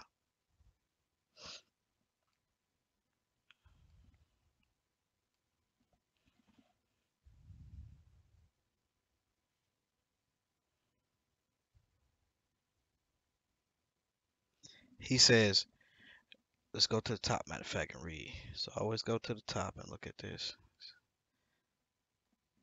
The judgment of Mount Seir for the hatred of Israel. Moreover, the word of the Lord came unto me, saying, Son of man, set thy face against Mount Seir, and prophesy against it, and say unto it, Thus saith the Lord, Behold, O Mount Seir, I am against thee, and I will stretch out my hand against thee, and I will make thee most desolate. I will lay the cities waste, and thou should be desolate, and thou should know that I am the Lord. Right? Let's jump down a little bit. Because thou hast a perpetual hatred, and hast shed the blood of children of Israel by the force of the sword in the time of their calamity, in the time that their iniquity had an end. Right? So that's a good one right there, because you would have to. This is Ezekiel 35:5. That means that this is a past tense right here, because thou hast a perpetual hatred and hast shed. They shed the blood of the children of Israel by the force of the sword in the time of their calamity. When was the time of Israel's calamity? That's a good question. When was the time of Israel's calamity? And in the time that their iniquity had an end. When did their iniquity come to an end? When did that happen?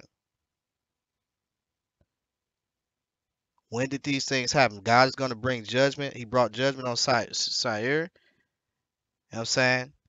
Because Obadiah will have to be pulled up just as well too, because Obadiah talks about in the day when Israel was cut off from Nebuchadnezzar, some of those guys, which is from some of those Edomites, you know, had blocked Israel out from getting out the land. That might have been the first siege. And once they blocked them out, you know what I'm saying, during that time. So that I mean, you need to that's something you need to be looking at. In the time that their iniquity had an end. What is that talking about? And God so help me, if you trying to relate to that as the end times, you gonna have a problem there, because we know that Nebuchadnezzar, after he had came against Israel, later on he came against Mount Seir by the hands of Teman them, those who was confederate with Esau, according to old Obadiah, and then also in uh, Psalms 83. Says those who were confederate have come against you. Well, we know the confederacy that we see that they had was over there in Psalms 83. These groups of people that was confederate with them previous before the situation with Israel. What iniquity came to an end? That's the question you need to answer. What iniquity came to the end? You need to answer that.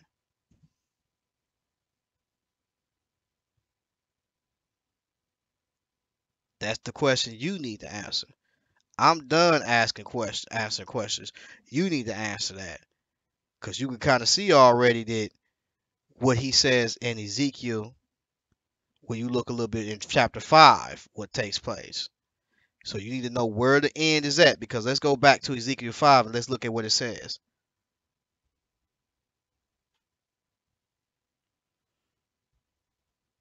Remember who Ezekiel is going to go talk to. Ezekiel chapter 5. Watch what it says.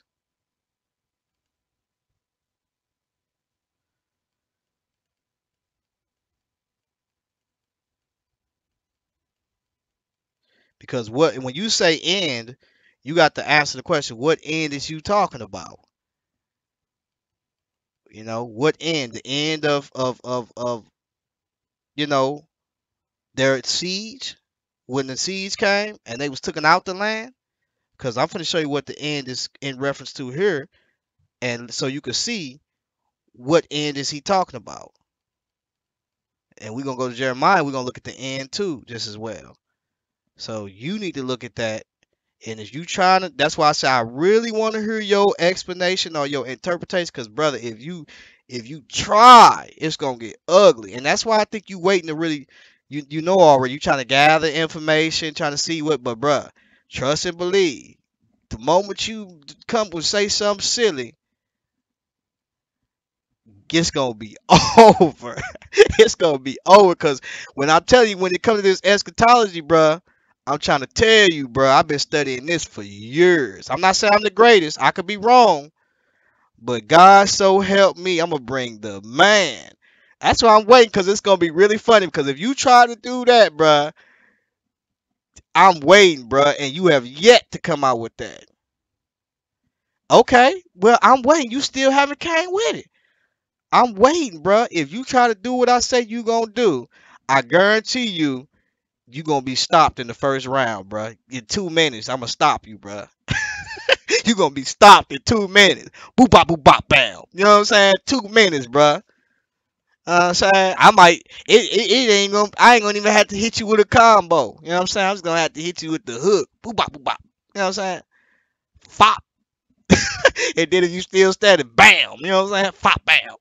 You know what I'm saying? You got that head, or you might take a couple of licks. I might have to foo fa pow. You know what I'm saying? Come on, man. Let's look at what it says the end right here. I'm gonna show you.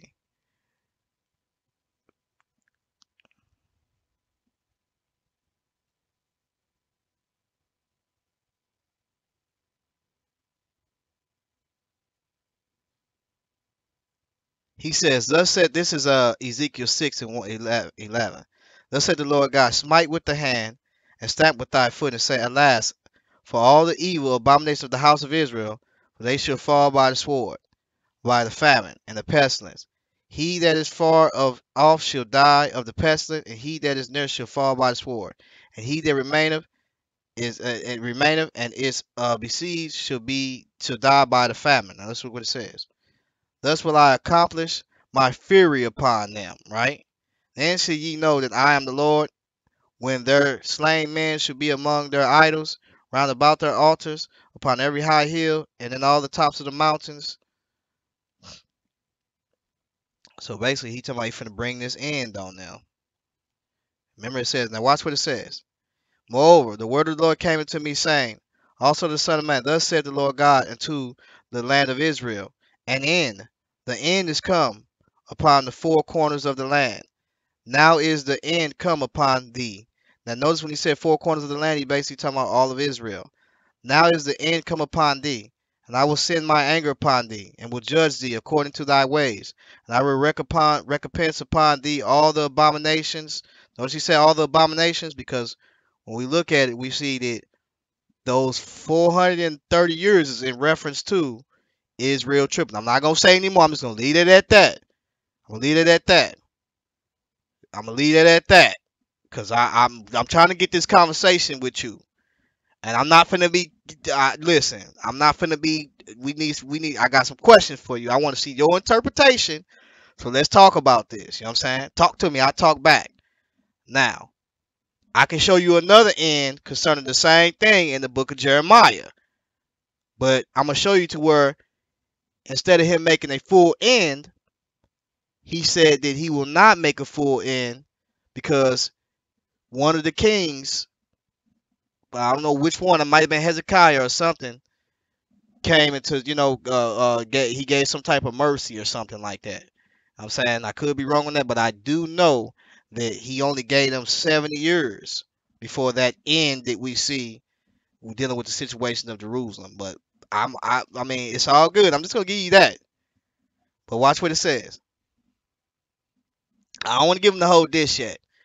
I'm just putting little stuff out there, showing him, because when you read the stuff, like I say, this stuff I ain't. It's been years. The only reason why what made me get into this and get into Ezekiel is because there is a lot of problems with the kings, the chronology of the kings, and also the chronology here. There's a gang of problems. I ain't gonna lie. It's some stuff that I don't even really mention due to the fact of it causes a lot of problems. A lot of problems. When you look at it, you gotta say, man, let's look. Look what it says. And my eyes shall not spare thee, neither will I have pity.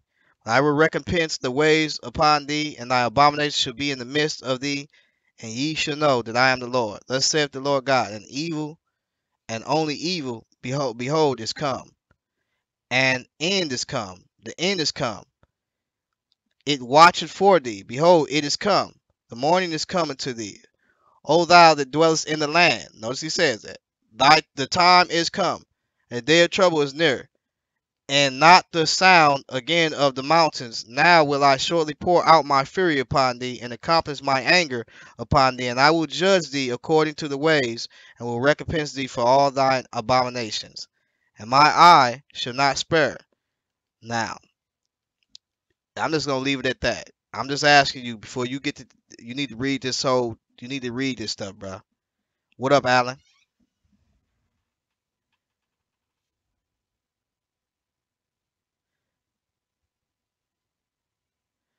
Yeah, me and Sakari did talk on the phone. Yeah, we talked on the phone.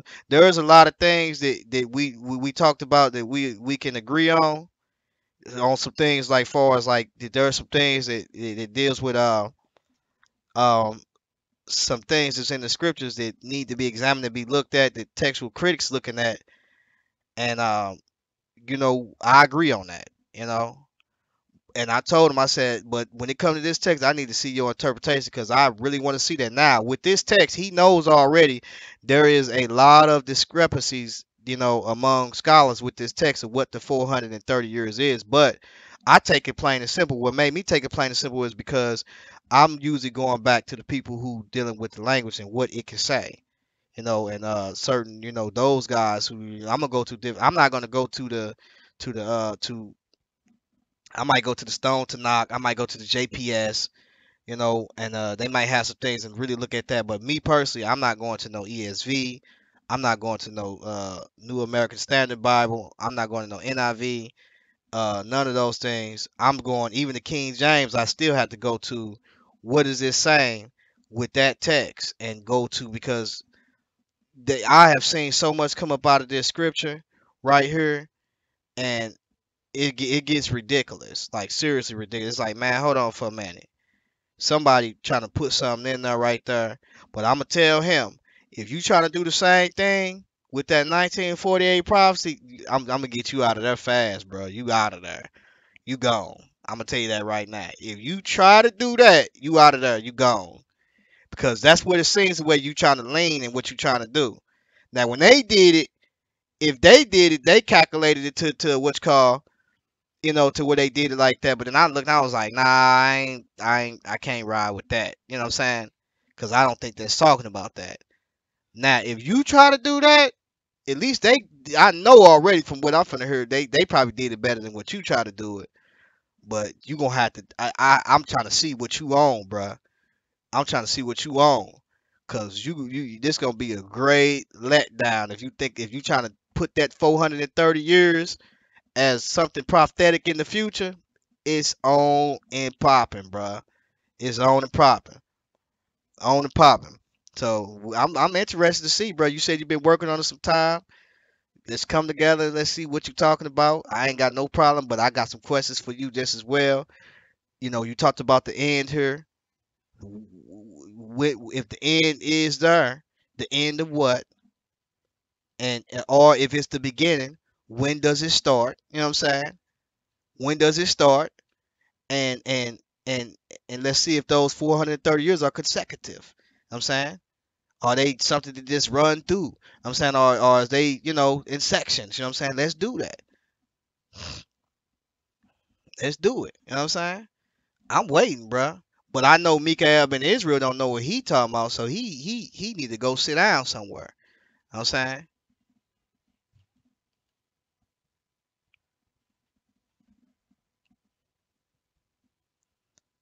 And Christopher Harris, I mean, if you want to, you can get the link and come in. I like to hear what you got to say about it. But if you talking about what Sakari is talking about, 430 years, and dealing with a I just showed y'all. If you talking about 430 years dealing with, and then what's crazy is you say Sakari, you think that I'm off, that we both off, but Sakari is a bit closer. Nobody even heard what Sakari have you even heard what Sakari is gonna bring? See, this is the hypocrisy within the black communities. He ain't even heard what Sakari gonna bring. We actually waiting on what he gonna bring to try to see what he talking about. So how would you know that he's a bit closer?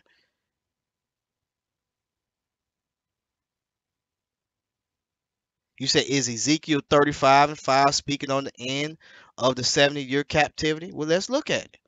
That's why I'm telling you, what end is it talking about? Because we just seen that he's talking about the end, but let's look at what end that he's talking about. Because then that's another problem when you talk about the end of the 70 years. Well, if you talk about the end of the 70 years, where does that play role at with the 430 years?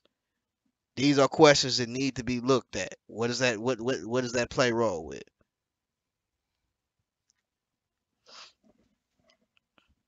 He talking about in reference to Mount Seir, because thou hast a perpetual hatred and shed blood, the blood of the children of Israel by the force of the sword in the time of their calamity, in the time that their iniquity had an end. So if you talking about the end of the 70 years, that couldn't be talking about the 70-year captivity. I'm gonna tell you why I couldn't be talking about that. Not unless if not unless if you talking about, because there might be a there from what I'm hearing, and I ain't gonna give you that. I ain't gonna give you that. We're just gonna keep on watching this. Now I'm gonna show you this. Now, because thou hast a perpetual hatred. So he talking about Seir. Now remember, Nebuchadnezzar when them was gonna judge Mount Seir and them. We know about that is because we see in the book of Ezekiel, and we also see that there is a prophecy concerning Nebuchadnezzar coming to put chains of iron and wood on the nations. So he's going to judge. So while they sitting up there cutting off of Israel from escaping out when the city during the first siege was being sieged, we see also that he's going to that they get judged themselves later on. Jeremiah, we didn't go into that captivity. He was sent back when the siege of Jerusalem happened. He was in the last siege in the temple when the vessels was taken and it was burned down. He was sent back to the city as some type of garrison or something like that. Well, he wasn't a garrison, but he still was sent back, and he was telling them not to go down into Egypt because Nebuchadnezzar was coming to Egypt too, just as well. And Nebuchadnezzar did come to Egypt. He set up his pavilion in Egypt. Historically, we can see that, as well as with biblical sources. So my thing is this: is if you're gonna say that this is the end of the 70 years, well, hold on for a minute. When Mount Seir got judged, wasn't the end of the 70 years, because then the Persians came, and the Persians was the end of the 70 year. So the Persians didn't judge Mount Seir, or did they? We know that Babylon judged Mount Seir. So it says, because thou hast had a perpetual hatred and hast shed the blood of the children of Israel by the force of the sword in the time of their calamity. And so when was the time of their calamity? It seems to me that this has already happened in the time of their calamity. So are you saying that this is the end of the 70 years? Okay, so I'm trying to see what you're saying. We gonna find out what you're saying. I want to know what you're saying, bro. He says, "Thus I will make Seir desolate," and so I need to find out.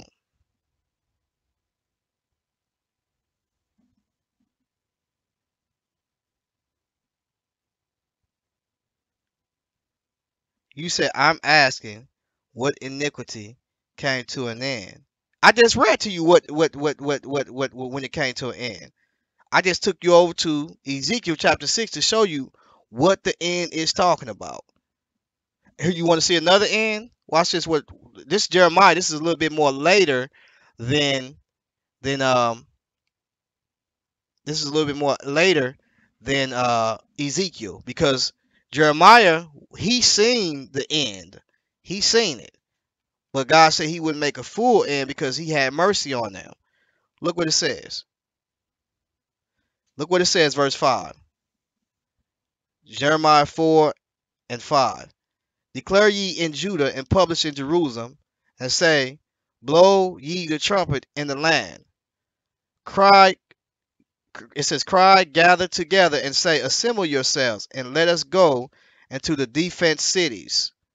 Set up the standard towards Zion. Retire, stay not, for I will bring evil from the north and a great destruction. The lion is come up from his thicket, and the destroyer of the Gentiles is on his way. That's Nebuchadnezzar. He is gone forth from his place. That's what it's talking about. Watch what it says.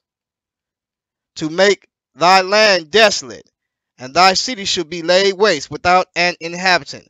For this gird ye with sackcloth and lament and howl. For the fierce anger of the Lord is not turned back from us. He ain't turned his anger back. And it shall come to pass as at that day, said the Lord, that the heart of the king shall perish, and the heart of the princes and the priests shall be astonished, and the prophets shall wonder. All right, so let's look at something. Let's go down, jump down. Look what he says. Look at verse 14. It says, O Jerusalem, wash thine heart from wickedness, that thou mayest be saved. How long shall thy vain thoughts lodge within thee? For a voice declared from Dan, and published the affliction from Mount Ephraim. Make ye mention to the nations, behold, publish against Jerusalem, that watchers come from a far country and give out their voice and against the cities of Judah. Now let's go down and watch what he said. My bowels, my bowels. This is verse 19. I am pained at my very heart. My heart maketh a noise in me. I cannot hold my peace, because thou hast heard, O my soul, the Lord of the trumpet, the alarm of war. Destruction upon destruction is cried. For the whole land is spoiled. Suddenly are my tents spoiled, and my curtains in a moment. How long shall I see the standard and hear the sound of the trumpet? For my people is foolish. They have not known me. They are stoutish children, and they have none understanding. Watch what he says. I beheld the earth, and lo, it was without form and void, and the heavens and the earth had no light. Jump down. Jump down. Where is it at?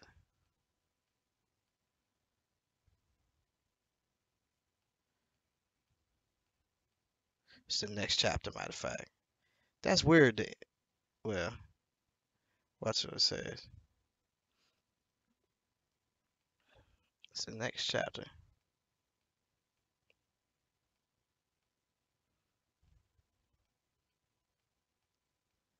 Let's see.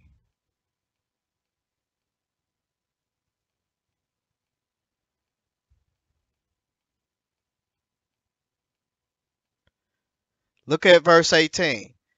Nevertheless, in those days, said the Lord, I will not make a full end. I will not make a full end with you.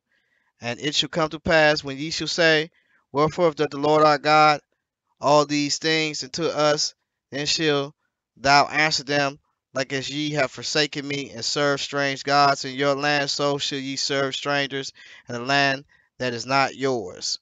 Right? So even though in Ezekiel they did the things what they did, God made a full end of the land, but when it came to the people, he still had some type of mercy on them. Watch what it says.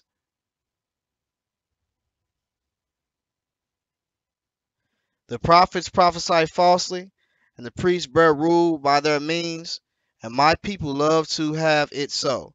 And what will ye do in the end thereof? So the end thereof is basically, anybody can see this in this chat room, that is basically talking about it's talking about it's talking about the end, which is concerning uh Jerusalem. You know what I'm saying? The end of Jerusalem. He was gonna send them off. Now, if you talking about the you know the and it's talking about it in the perspective from, hey, look, you've been sinning, because you've been sinning, you sinned all this time. Matter of fact, when you start dealing with the sins of, it start looking at it, it's two people who he's really talking about. They have always been sinning, but it's two people when this kingdom started who's he been talking about this whole time. Jeroboam and also Manasseh. I mean, he won't stop talking about them things. He always say for the sins of Manasseh, for the sins of Jeroboam. He keeps saying it. So it's those two people that triggered something in God to where he said for 430 years for y'all iniquity. You know what I'm saying? I'm finna destroy Jerusalem. I'm finna destroy Jerusalem. And this place of worship where y'all was going to worship at, it's finna be destroyed. And that's gonna be done with. But he brought them back 70 years later. And he brought back the captivity of a lot of those nations by the Persians and Cyrus the king. That's foretold in Isaiah that he was going to bring them back. So the question is, when did this 430 years started that you're talking about?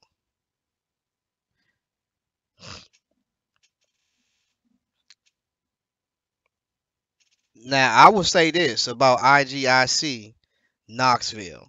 Even though me and him have our problems, and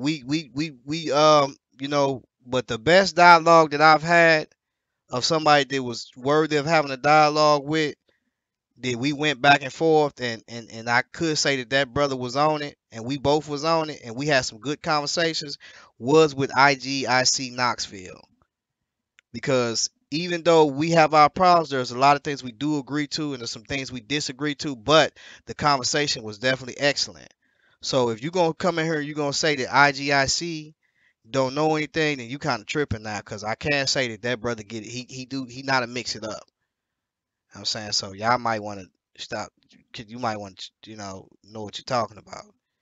I can't say that. I'm not gonna sit up there and just let y'all just say that. Nah, even though me and him be getting into it, but I would say that this brother, he not a mixed up. Now when you come to uh Mika'el ben Israel, some things he can mix it up, but for the most part, this brother, he full of himself.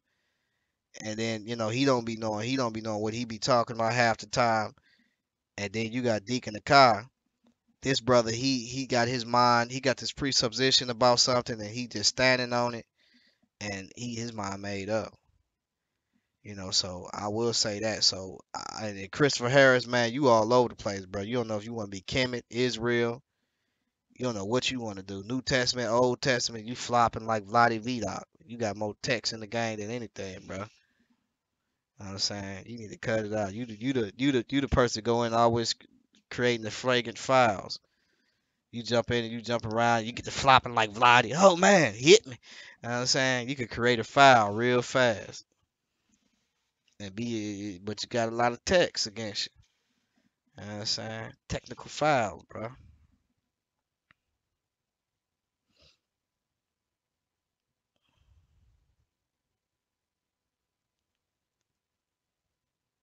Now you bringing up some other stuff. See, that's what I'm talking about. See, Sakar, you bringing up some other stuff.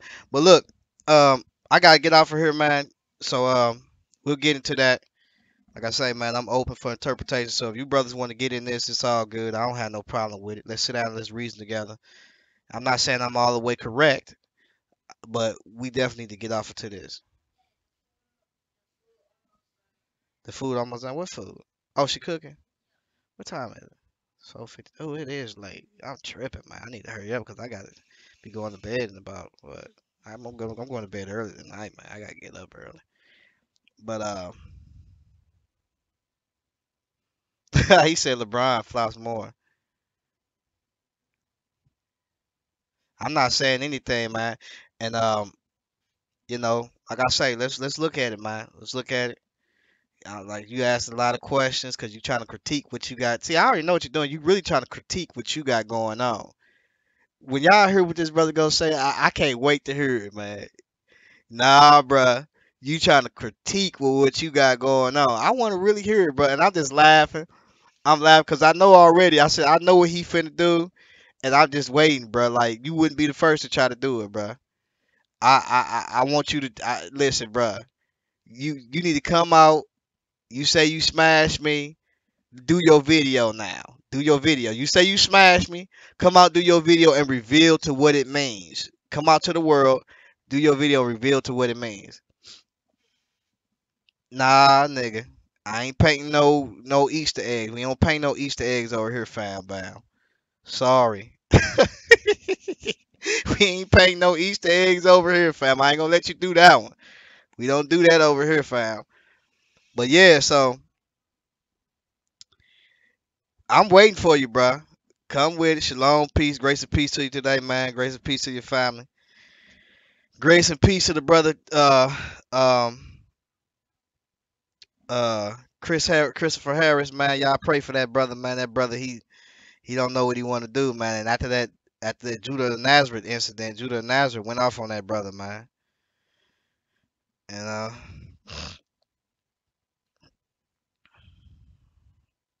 uh, peace to Ecclesiastics, Jeremiah. Peace to you too, brother. And who else in here? Um, I guess, man, I'm gonna get at y'all, man. Most likely tomorrow night, man, cause I gotta go up here and get some stuff done. Remy was up in her piece, Remy.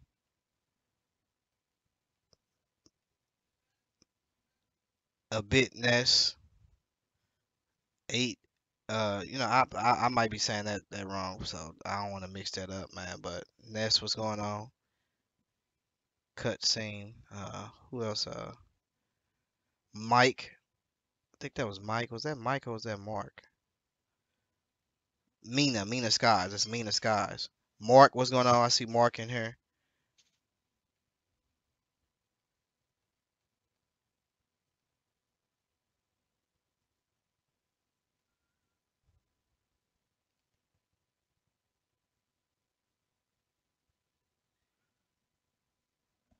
Um, um, Mika'el. I don't.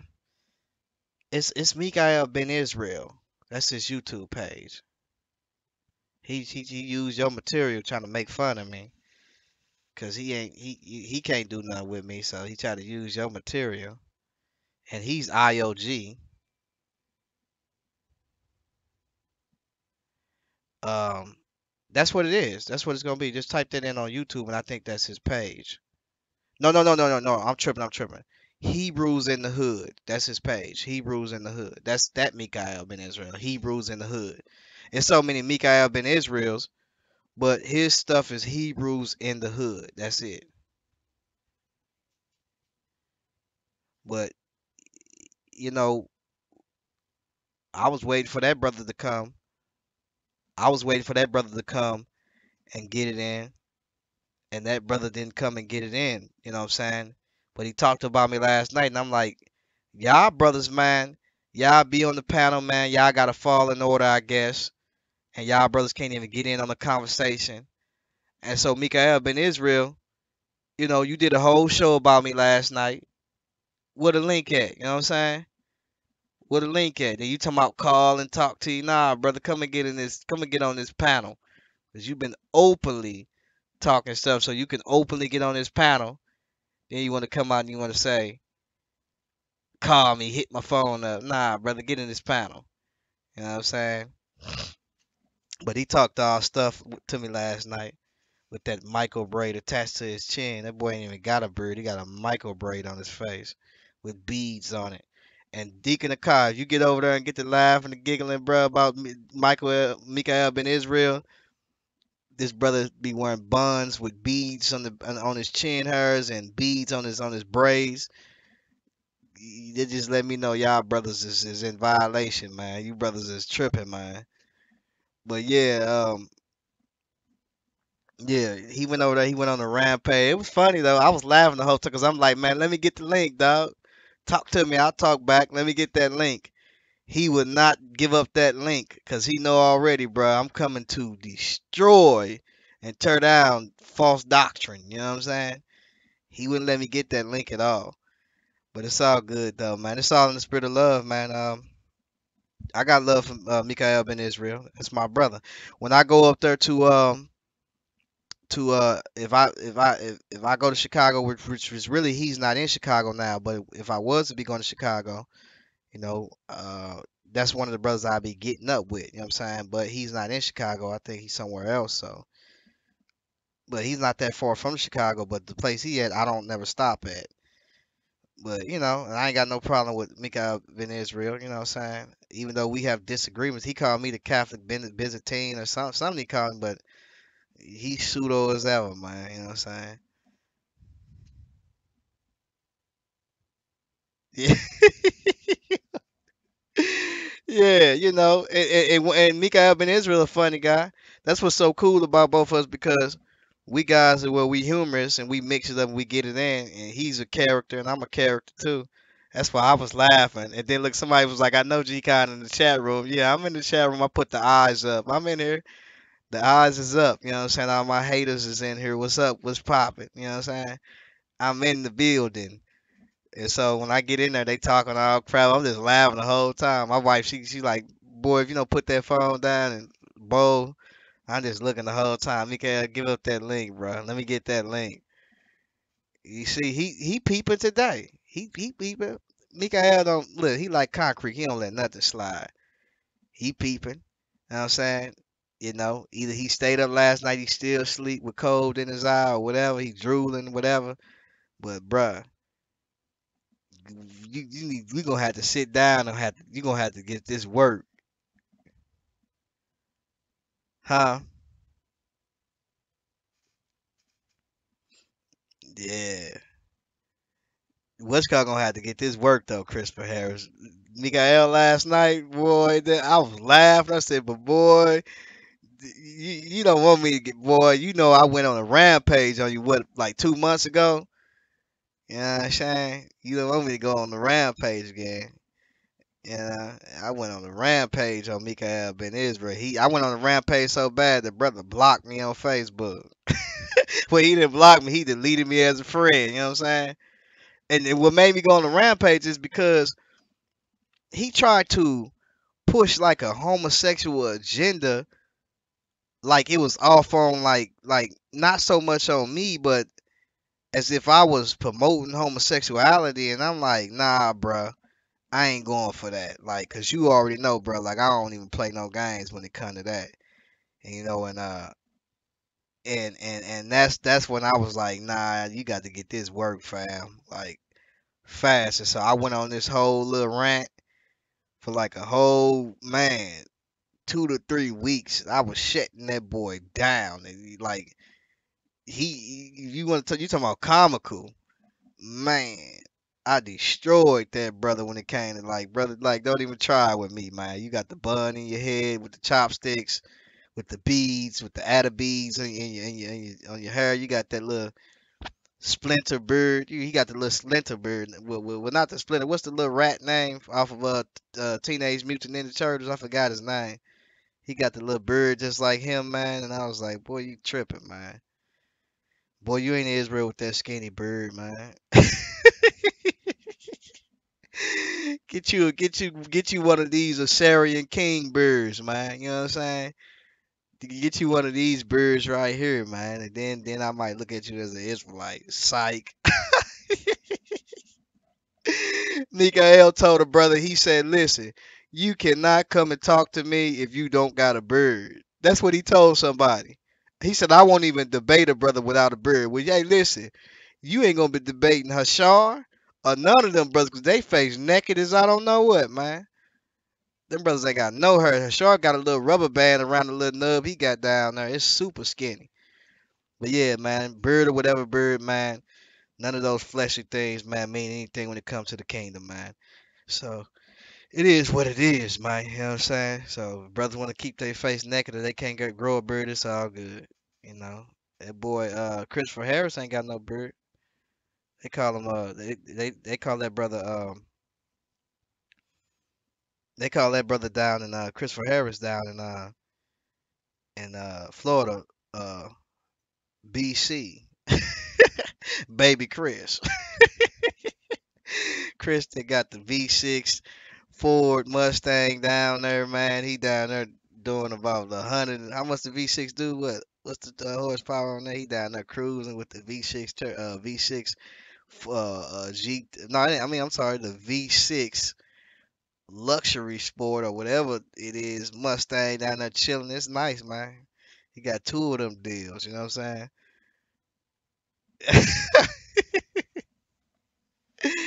Christopher, you can't even grow no beard, man. You naked in the face. You know what I'm saying? You got Deacon the car. That boy got a beard, man. That boy look like he look like one of them bald headed Assyrians over in the east. I got some old pictures, man, of Assyrians. It was bald headed. They look just like Deacon the car, man. But except they ain't got them ashy spots at the top of their head. That boy Deacon the car, man. I said, boy, you got a serious case of cradle cap at the top of your head, man. You got an eczema to the fullest, or either some type of leprosy at the top of your head, boy.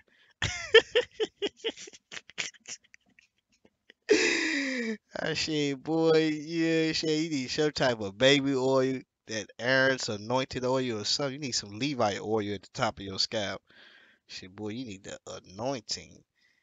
I said, this boy got a famine on his scalp, all dearth at the top of his head. This boy got the black plague at the top of his head, man. I said, man, I seen that boy's scalp. I said, man, with a scalp like that, I will never show my head, man. You know, I'm losing my hairline, but you see, I keep the hat on now. I keep the hat because I know, man, I ain't. Hey, look, I ain't gonna be walking around like that. You know what I'm saying? But yeah, that brother, man, he just say, hey, man, it don't even matter, man. Like, look, I'm gonna be out here on these streets preaching without the oil at the top of my head. You know what I'm saying? With a bandana on, what's happening? Let y'all know that, a brother out here, man, the top of my head look the color of them Bible pages, gray and black.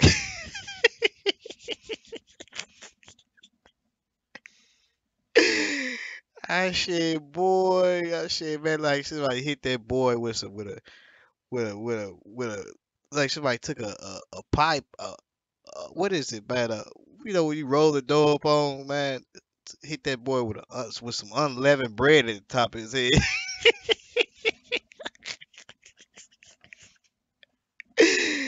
uh, look at Christopher Christopher Harris, man. You's a clown, man. You down there, man. You looking like what is it, man? You look like a fake slim down Jada, a light skinned Jada Kiss, man, with them glasses on.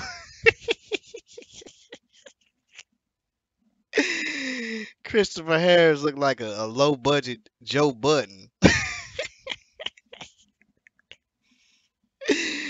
That boy said, man, look, I don't care what y'all say. This a V6. I'm gonna go to AutoZone and buy the GT and slap it right on the side. You know what I'm saying? I'm gonna do 16 miles per hour down the highway. Put me a nice muffler on there to make y'all think I got power. You know what I'm saying? And I'm gonna put these shades on with this hat to the back so I can look like Joe Budden's little brother.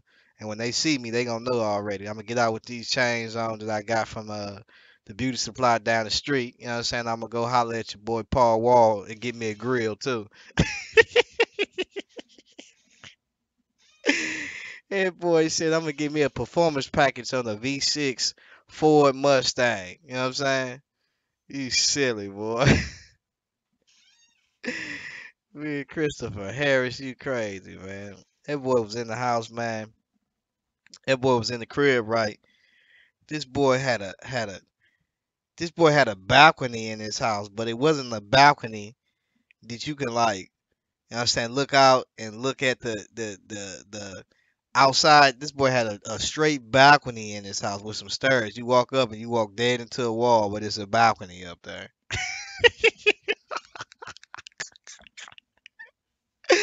I said, boy, that's nice though, but the only thing I put on that balcony probably is some flower plants or something like that. You know what I'm saying? This boy had a balcony upstairs. You could look down. You know what? If I had a balcony like that, I'd probably put a diving board on it and jump off right on the couch. Oh man, I'm telling you, man. That's why the brother, you know what I'm saying, he stay in top shape. That boy be doing all types of somersaults in the house. Full tucks and everything right off of that balcony, man. That boy be doing push ups on the chin ups and pull ups on the balcony. That boy be getting it popping at the crib. But man, I'm out of here, man. Peace, man. Peace to y'all. Make sure y'all click and subscribe, man. It's all good in the hood. Peace.